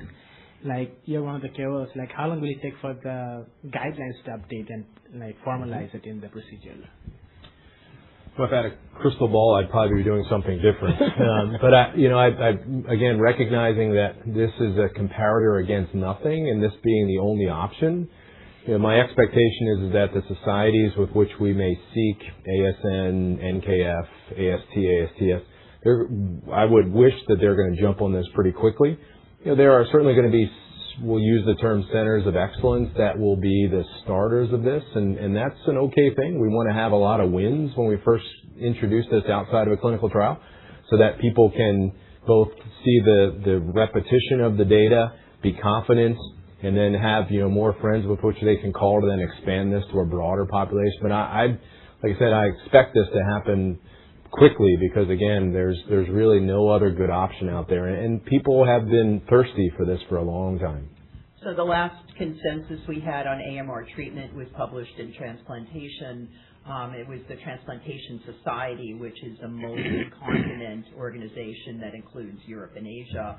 And a bunch of us got together and looked at the evidence. And that paper has not been updated yet because we haven't had a whole lot to say. So I foresee that happening as sort of a multinational organization. Some of the societies, we're a little hesitant, guidelines, we're putting our stamp of approval. But I think standard of care protocols will be changed now because the things and the advice provided in that paper, much of it is experience. It's low-level evidence, but what appears to work. Thanks very much. So I think this may be the last question, but please go ahead. Great, thanks. Tom Smith, Leerink Partners. Thanks so much for putting this together, and thanks to the KOLs for sharing their experiences and their insights. Maybe just first for Richard, just wanted to ask if there's any update or comments you could give us on the ongoing BLA review. Any color on the exchanges with the agency to date? Yeah, well, you're quite right. We do have an ongoing review with the FDA.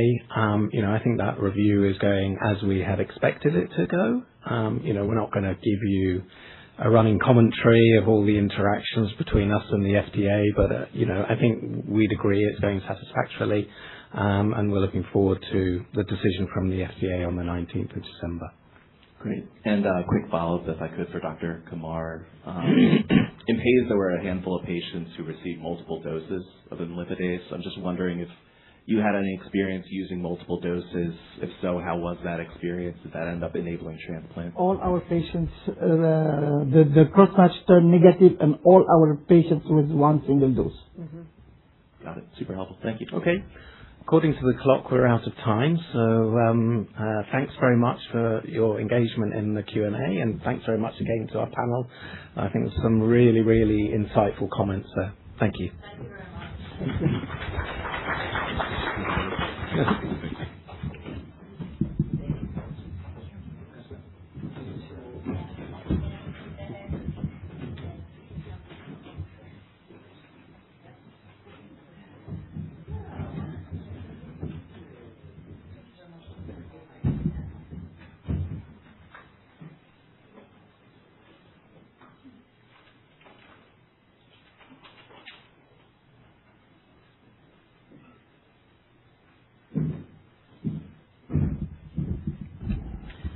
So thank you again to our esteemed panel of experts. We're going to now let them actually go and do other things of useful nature than being here. But we certainly kind of thank them a lot for their contribution. We're now going to actually kind of turn over to some more of the kind of corporate items. So I'm going to kind of hand over to Maria to take you through our kind of launch preparations and market opportunity in the U.S.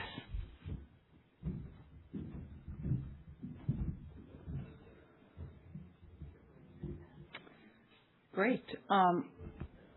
So I don't know how to follow that. I thought that was very insightful. I certainly learned a lot, and I hope that all of you did. So my topic is now to talk a bit about how do we prepare the U.S. market. Should imlifidase be approved? As Richard mentioned, we have our BLA on December 19th. So there's a lot of activities going on.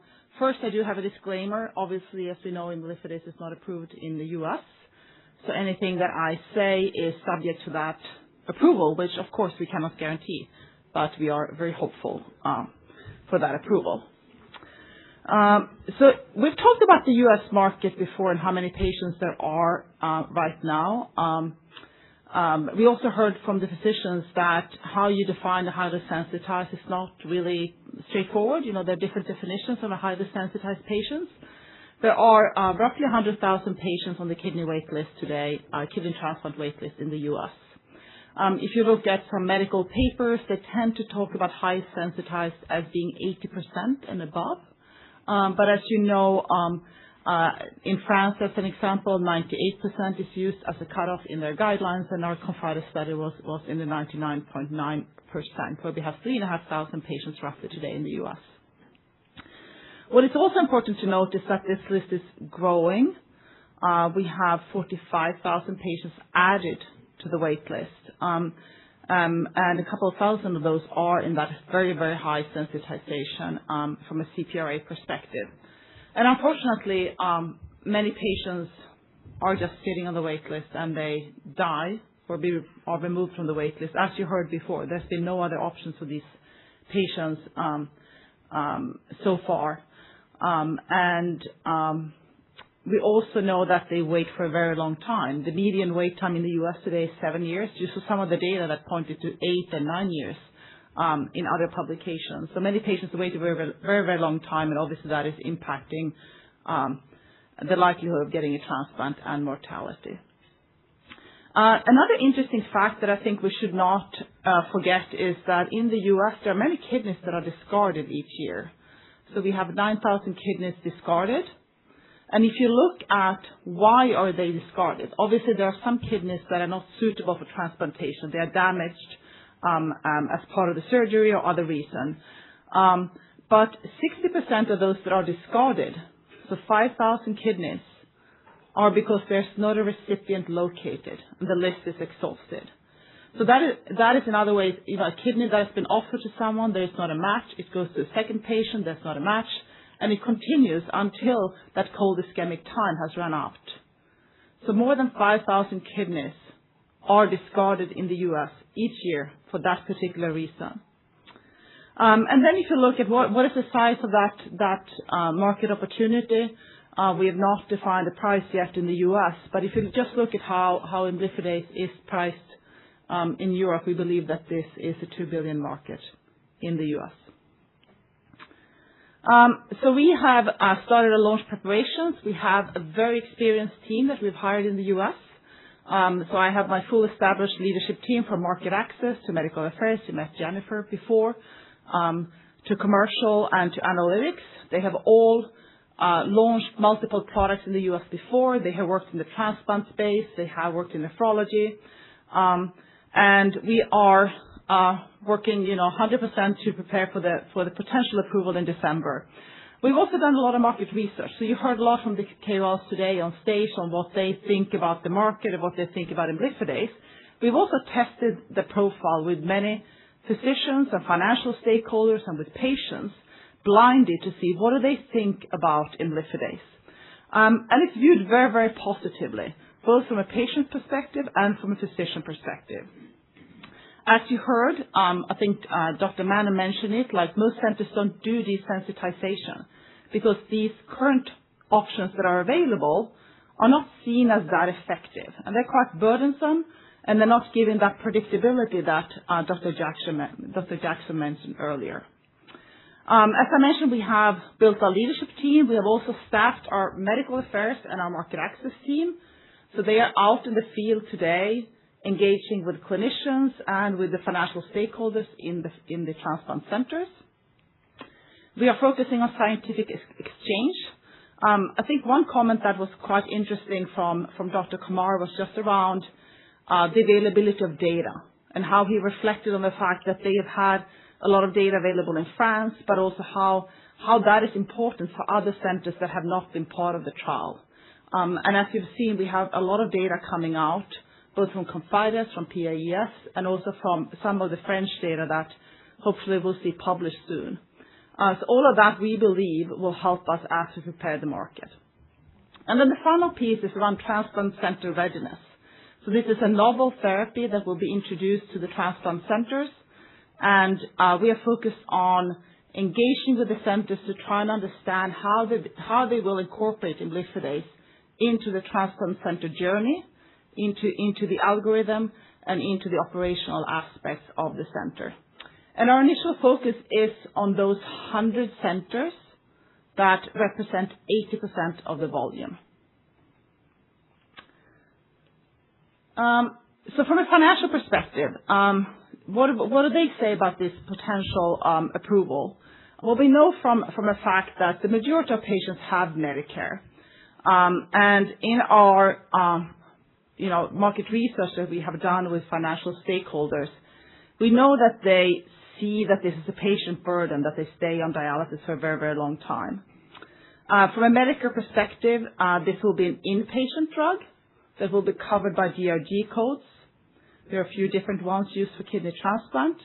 And the transplant centers also need to do outlier payments. And that is something they do today.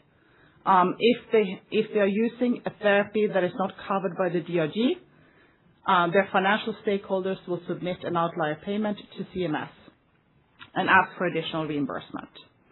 We will also apply for NTAP. That stands for New Technology Add-on Payment. We'll do that in October of this year. That is roughly a 1-year period until it gets implemented, should it be approved. And we believe that imlifidase has a very high chance of receiving NTAP. The other thing I think is worth noting is that while majority of patients have Medicare, we know that there are patients that are on commercial plans. If you look at an analog, such as the CAR-Ts, that's where they saw an early adoption. And in transplant, there are policies with the commercial payers for how to cover transplants. And those policies can be updated. And there's also a path towards single case agreements, which is very similar to how the CAR-Ts were adopted when they launched a few years ago.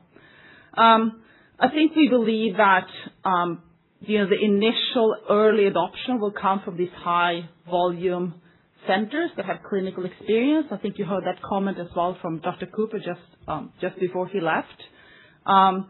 We see in our market research that they all recognize the value, basically enabling a transplant that otherwise would not occur for these patients. We also see that across all stakeholders in the centers, there's a high sense of urgency because of the high burden of dialysis for patients.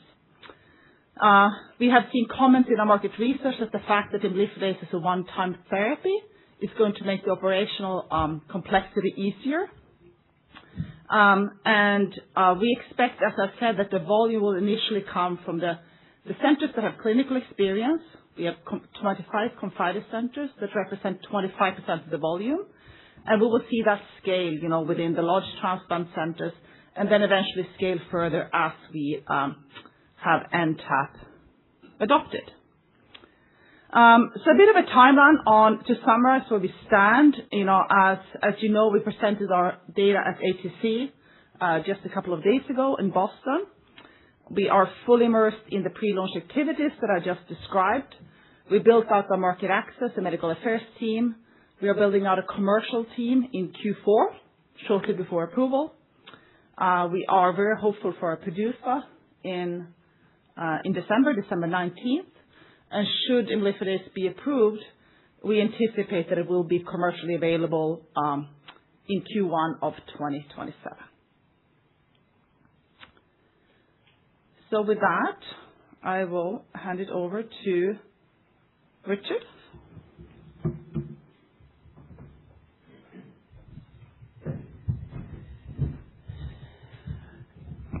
Thanks very much, Maria. So now I'm just going to take a few minutes just to talk a little bit more about the pipeline that we have. And this is a slide that Renee showed a little earlier in the meeting. And we spent a considerable amount of time talking about the use of imlifidase, both in Europe and in the US.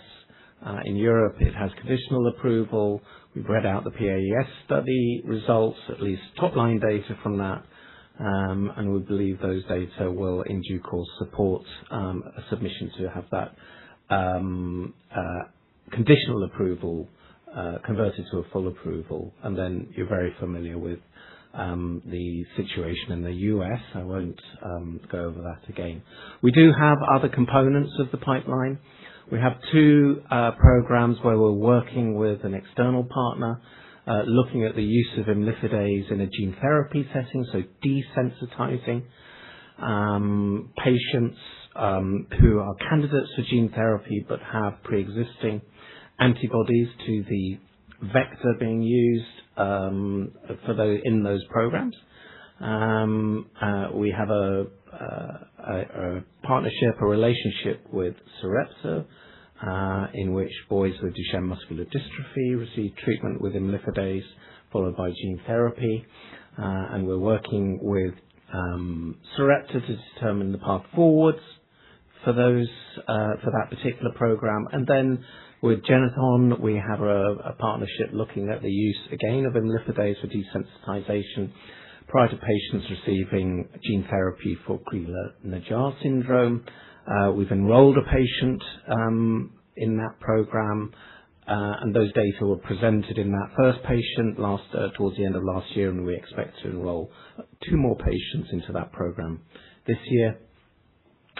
There is an ongoing investigator-initiated trial in a condition called ANCA-associated vasculitis.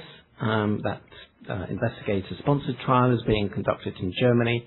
The plan is to enroll 10 patients with ANCA-associated vasculitis and pulmonary hemorrhage. And indeed, that study has completed enrollment of the 10 patients, and we expect to evaluate the results of that study over the next few weeks. And then finally, we have a program using our next generation IgG cleaving enzyme, Hansa 5487, and that is being taken forwards in a condition called Guillain-Barré syndrome, and we hope to agree a development path forwards for that program with the FDA later this year. So I'm going to take a little bit more time just to talk a bit about Guillain-Barré syndrome and just give you an overview of the disease. So this is a rare, rapidly progressive, monophasic, immune-mediated neuropathy. So in this condition, the immune system attacks peripheral nerves, and there is a clear association between Guillain-Barré syndrome and a preceding infection. Many patients will have experienced a diarrheal illness prior to developing Guillain-Barré syndrome. So the disease affects around 1 to 2 per 100,000 people annually. And in the US, there's around 3,500 to 7,000 cases each year. And there are, because of the preceding infectious relationship, there are some seasonal and geographical differences in the incidence and prevalence of Guillain-Barré syndrome. So, as I've said, this is characterized by an acute onset of neuropathy. It affects both sensory and motor neurons. It seems that there's so there are IgG class autoantibodies directed against the gangliosides. They're likely cross-reactive with the immune response generated by the preceding infection. So this condition, which is manifested as a neuropathy, both sensory and motor, presents clinically as weakness and tingling in the periphery, in the hands and feet, which rather rapidly progresses and ascends up through the arms and legs to the trunk and then affecting respiratory muscles. And this is a condition that requires hospitalization. Clearly, a significant proportion of patients require some form of ventilatory support. And this progression is rapid. And usually from a motor point of view, weakness, most patients reach the peak of weakness within a couple of weeks of developing the condition. So, and historically this was considered to be a condition that patients they were supported and they recovered from. I think our understanding of the disease has improved, and we recognize now that many patients don't fully recover from this condition. Even if they get over the acute event, many patients are left with some kind of disability, and around about 20% of patients are unable to walk independently after 6 months after developing the condition. There are treatments that are used. There are no treatments in the US that are approved, but treatments that are used are intravenous immunoglobulin, IVIG, or plasma exchange. In Europe, IVIG is approved for the use of GBS And obviously patients are supported and given respiratory support where required. And then we think that around about 25% of patients need mechanical ventilation for days or even months following the onset of the condition. So we have investigated the use of imlifidase in Guillain-Barré syndrome. Our program that we are proposing to take forward is with 5487, but if you like, our confidence or belief in the use of an IgG cleaving approach in GBS has come from the work that we did with imlifidase. So in this phase 2 study that was run, it was a single-arm study. And in this study, patients were screened and then enrolled into the study. They received treatment with imlifidase, and then following treatment with imlifidase, between days 3 and day 7 after treatment with imlifidase, they also subsequently received treatment with intravenous immunoglobulin, and they were then followed and assessed for essentially 12 months after that treatment, looking at the safety of the treatment, disability status, need for mechanical ventilation, and ICU admission. And what we saw in this study is that patients showed an impressive response to treatment, and we'll talk a little bit more about that in due course. So in terms of the number of patients that were enrolled in this study, 30 patients were enrolled, but 27 patients formed the analysis set for the study. 3 patients were excluded from the study after enrollment because they were found not to have Guillain-Barré syndrome. So that's not necessarily very unusual. Some other conditions can mimic Guillain-Barré syndrome, so I don't think that was an unusual thing to have happened. The analysis set was based on 27 patients. Median age was 60, around about equal split between males and females.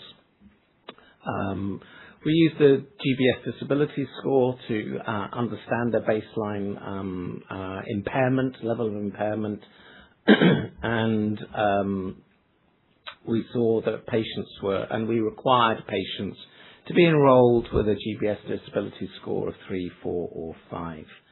And you'll see the patients were enrolled really quite rapidly after the onset of their symptoms. So the median number of days from the onset of weakness to enrollment was 4.5 days.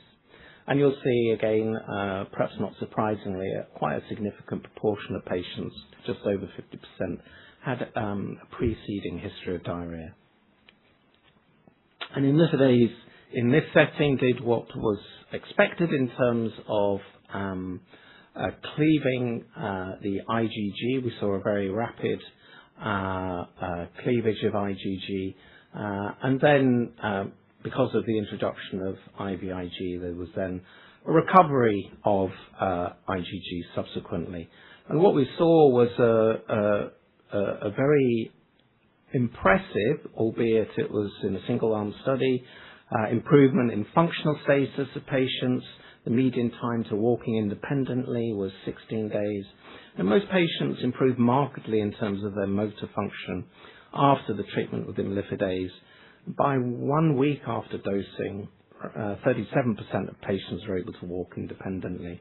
And at 4 weeks after treatment, 52% of patients were able to walk independently and 33% were able to run. But what does this mean? Because we recognize this was a single-arm study, so we have then taken the results from that study and we've compared it to patient data from a very well-respected patient registry called the IGOS database, and which is the International Guillain-Barré Syndrome Outcomes Study. And so what we've been able to do is compare the outcomes in terms of change from baseline in the MRC sum score, a measure of muscle strength, and what we can see is a very rapid improvement in patients receiving imlifidase. And when we compare with the IGOS database, we see a very, very different profile in patients with Guillain-Barré syndrome treated with IVIG or PLEX. And we've also subjected those data from the IGOS database compared with what we've seen with imlifidase. We've subjected that to a statistical analysis called a matched adjusted indirect comparison. And when we've done that, we see statistically significant differences between the two groups, recognizing they're not two groups in the same study, but we see statistically significant differences in the behavior of those two groups in the early part of the post-presentation, post-treatment course of the condition. So, based on that, as I say, that was with imlifidase, but we believe with our next generation enzyme, we believe this will have a similar impact on the condition in Guillain-Barré syndrome. And some work with 5487 has already been completed. So we've done a phase 1 healthy volunteer study. And what we have seen from this study is that circulating IgG was very efficiently and rapidly reduced by a single dose of the of 5487 by more than 95% within a few hours.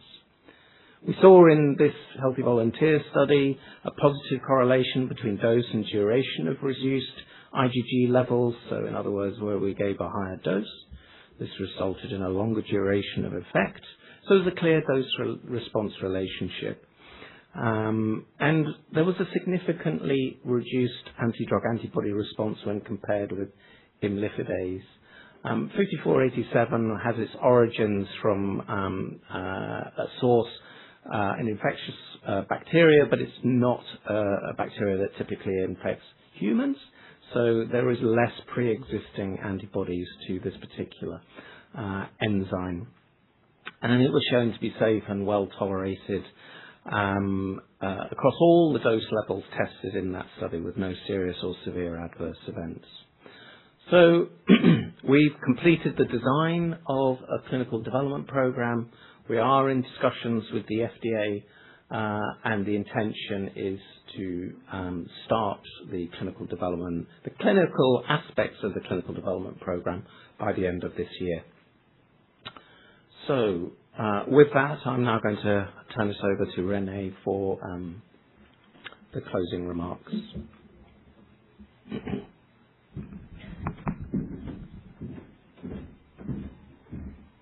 Thank you very much, Richard.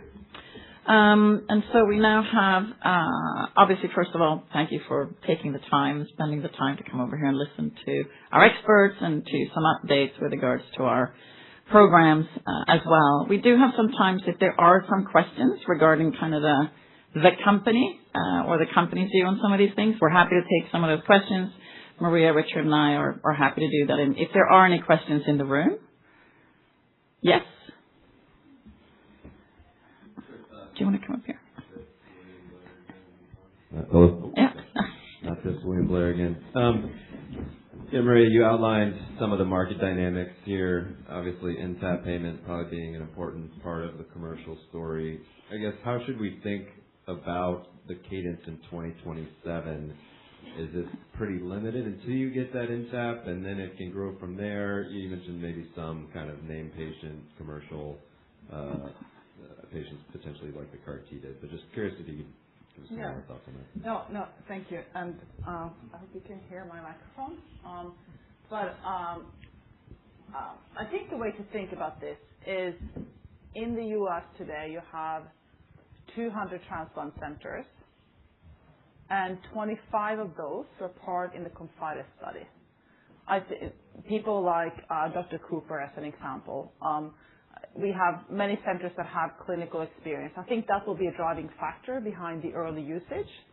And I think what I mentioned earlier is a good analog for us to think about is how the CAR Ts, the uptake that they had from approval until they then had the NTAP approved as well. So I think we expect to see early uptake. I think we'll expect to see it in centers that have clinical experience, in some of the larger institutions, academic institutions, and they will apply the outlier payments to get that additional reimbursement. And I think you'll see additional boost when you get the NTAP hopefully approved. And that is similar to the way that the CAR Ts, had their initial uptake. And I think another thing to worth sort of noting is that we have a mix of Medicare obviously being the majority, but there is also some commercial patients, and I think you'll see an uptake in the commercial segment as well. But that's why we tend to refer back to like the CAR Ts, because it's a great analog if you look at the dynamics when they launched and how sort of NTAP impacted that uptake curve.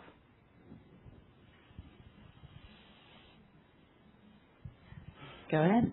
A quick follow-up. Dr. Mann, I think you talked about the protocolization of desensitized patients. How much can you guys help establish that protocol? Because, like she said, every transplant center has their own special sauce. Are you guys really going to try to drive that to help get the best outcomes? Because now you have data across all the European commercial and the ConfIdeS study. Yeah. So I think you're right. I mean, what Dr. Mann said is that all U.S. transplant centers in a way have their own protocol for how they treat or not treat patients today that are highly sensitized. The way we think about imlifidase is obviously, as I mentioned, we've hired a market access team and we've hired a medical team. And their job right now in this pre-launch phase is to go out and engage with the centers and understand who are the stakeholders, what does the protocol look like in every single center out of those 100 centers that we're initially going to target, and then how potentially would imlifidase fit into that journey. And I think that will be key to success. I don't think that forcing a one model approach to all is going to be successful. I think you need to sort of meet the center where they are at, with knowing that some centers will have more experience with treating patients, maybe in ConfIdeS, maybe in other trials, versus others. I think there will be different sort of journeys to how to get them to incorporate imlifidase in the protocol. And I would add to that, just obviously that, this is a fairly it's a fairly small community. I mean, a lot of these physicians have trained, with each other and different, same kind of, you can hear that. It's like, they've been at certain centers. So Dr. Cooper's comment in terms of phone a friend, I think is actually also going to be very driving in that beginning. I think you are going to have, some of those kind of, investigators. And I think the protocol that was put in place for the ConfIdeS trial obviously showed great success. So I think that's probably one of the places where they will start building on that existing kind of protocol, but probably kind of like making it, more adaptable to kind of real world use. Hi, quick question. So based on the feedback from the KOLs, it should be a no-brainer to be a standard of care, but any insights from these centers and how the initial launch uptake could be? Yeah, it's so I guess that generally, again, I mean, to Maria's point, I think it is going to be driven by those kind of centers that were part of the ConfIdeS trial, or the large kind of academic centers that have some experience, and also if you have the facilities to kind of do this, and then I think there will be kind of that roll out over time to other centers. I will say though, I mean, again, having kind of been at the ATC. I think that there is a lot of interest. I mean, physicians they're aware of imlifidase. They've heard about it. It's been kind of talked about for quite a long time. There's a lot of interest, a lot of curiosity, and a lot of kind of, willingness to kind of learn more and to really understand the data. And so I think that actually puts the team that Maria was talking about in terms of, the medical affairs team, it's not difficult for them to get access to these centers at this point in time. I think people are very interested, very curious. They want to learn more. They want to know, how do we get ourselves kind of ready to do this? And so I think there's a lot of kind of willingness in the community as far as I can tell, talking to, having been at this Congress for several days. So I think that there is a lot of willingness to do that. But again, I think it will probably in the beginning be driven by, physicians who have some experience with this. Yeah, and maybe I can just add, I mean, like if you look at ATC agenda, there was a lot of topics on desensitization in general. Like every single day there are multiple sessions on that topic. And I think the other thing is also, we do get inbound call. I mean, like as you heard today, there's a high unmet need. We get inbound call questions, both from patients and physicians. When will the product potentially be approved? How can I get access to it? So there's a lot of interest.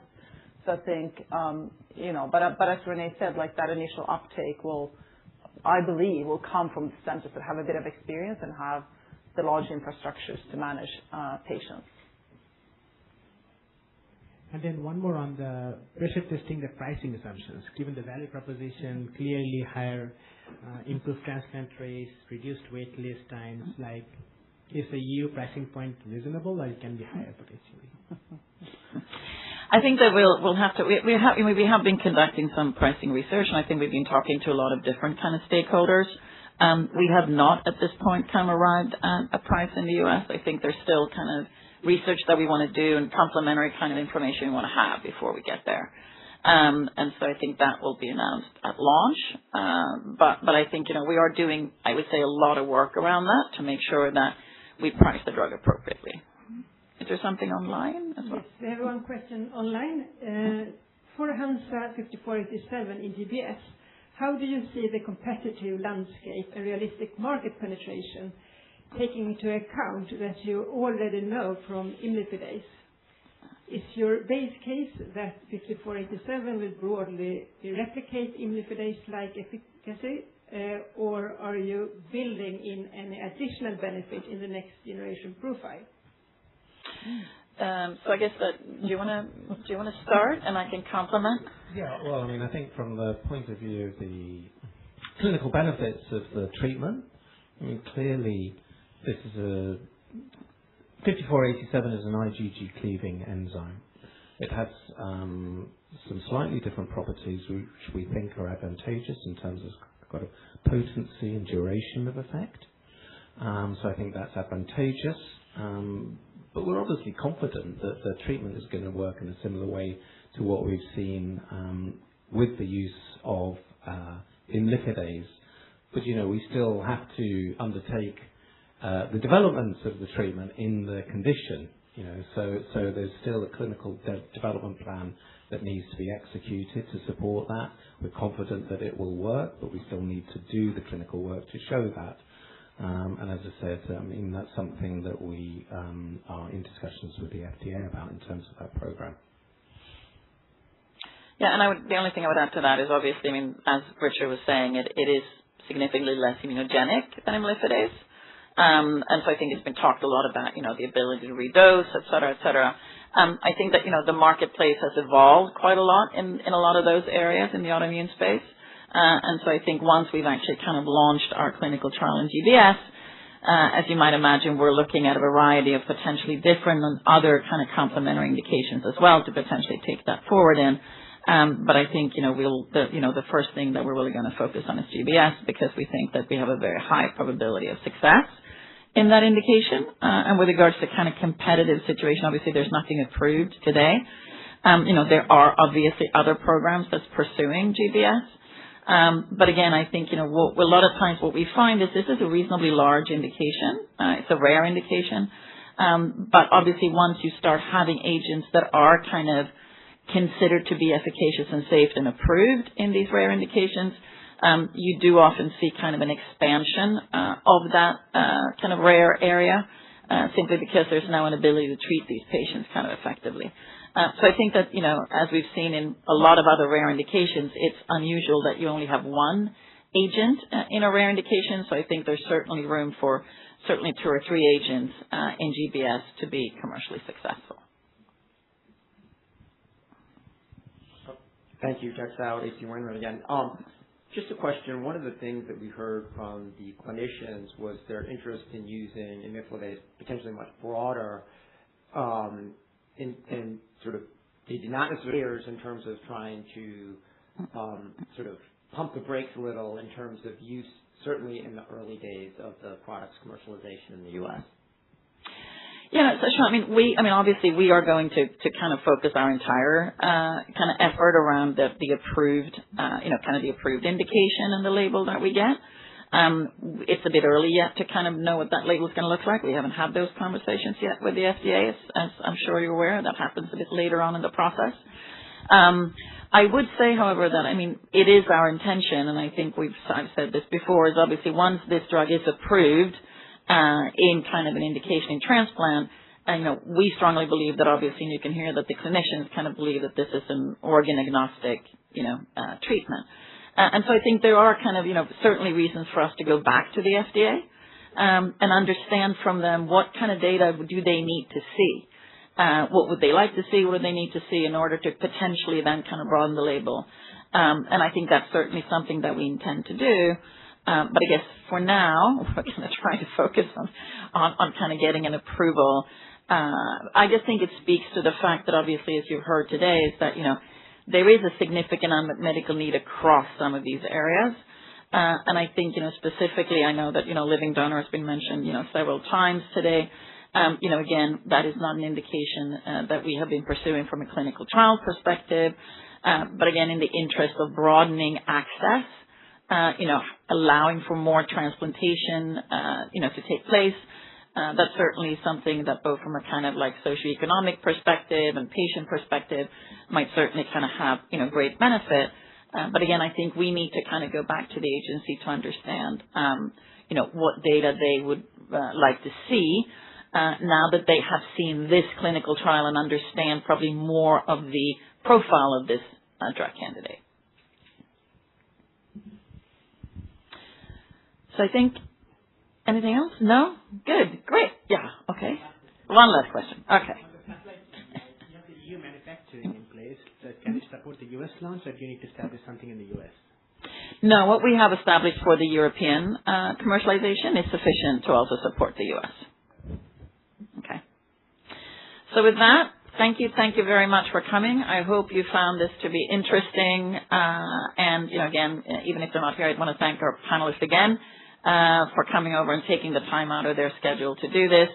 And I would invite you all to there's some lunch, grab and go, if you want to kind of bring that with you. But again, thank you for attending, and we look forward to keeping you updated about our progress as time goes on. Thank you.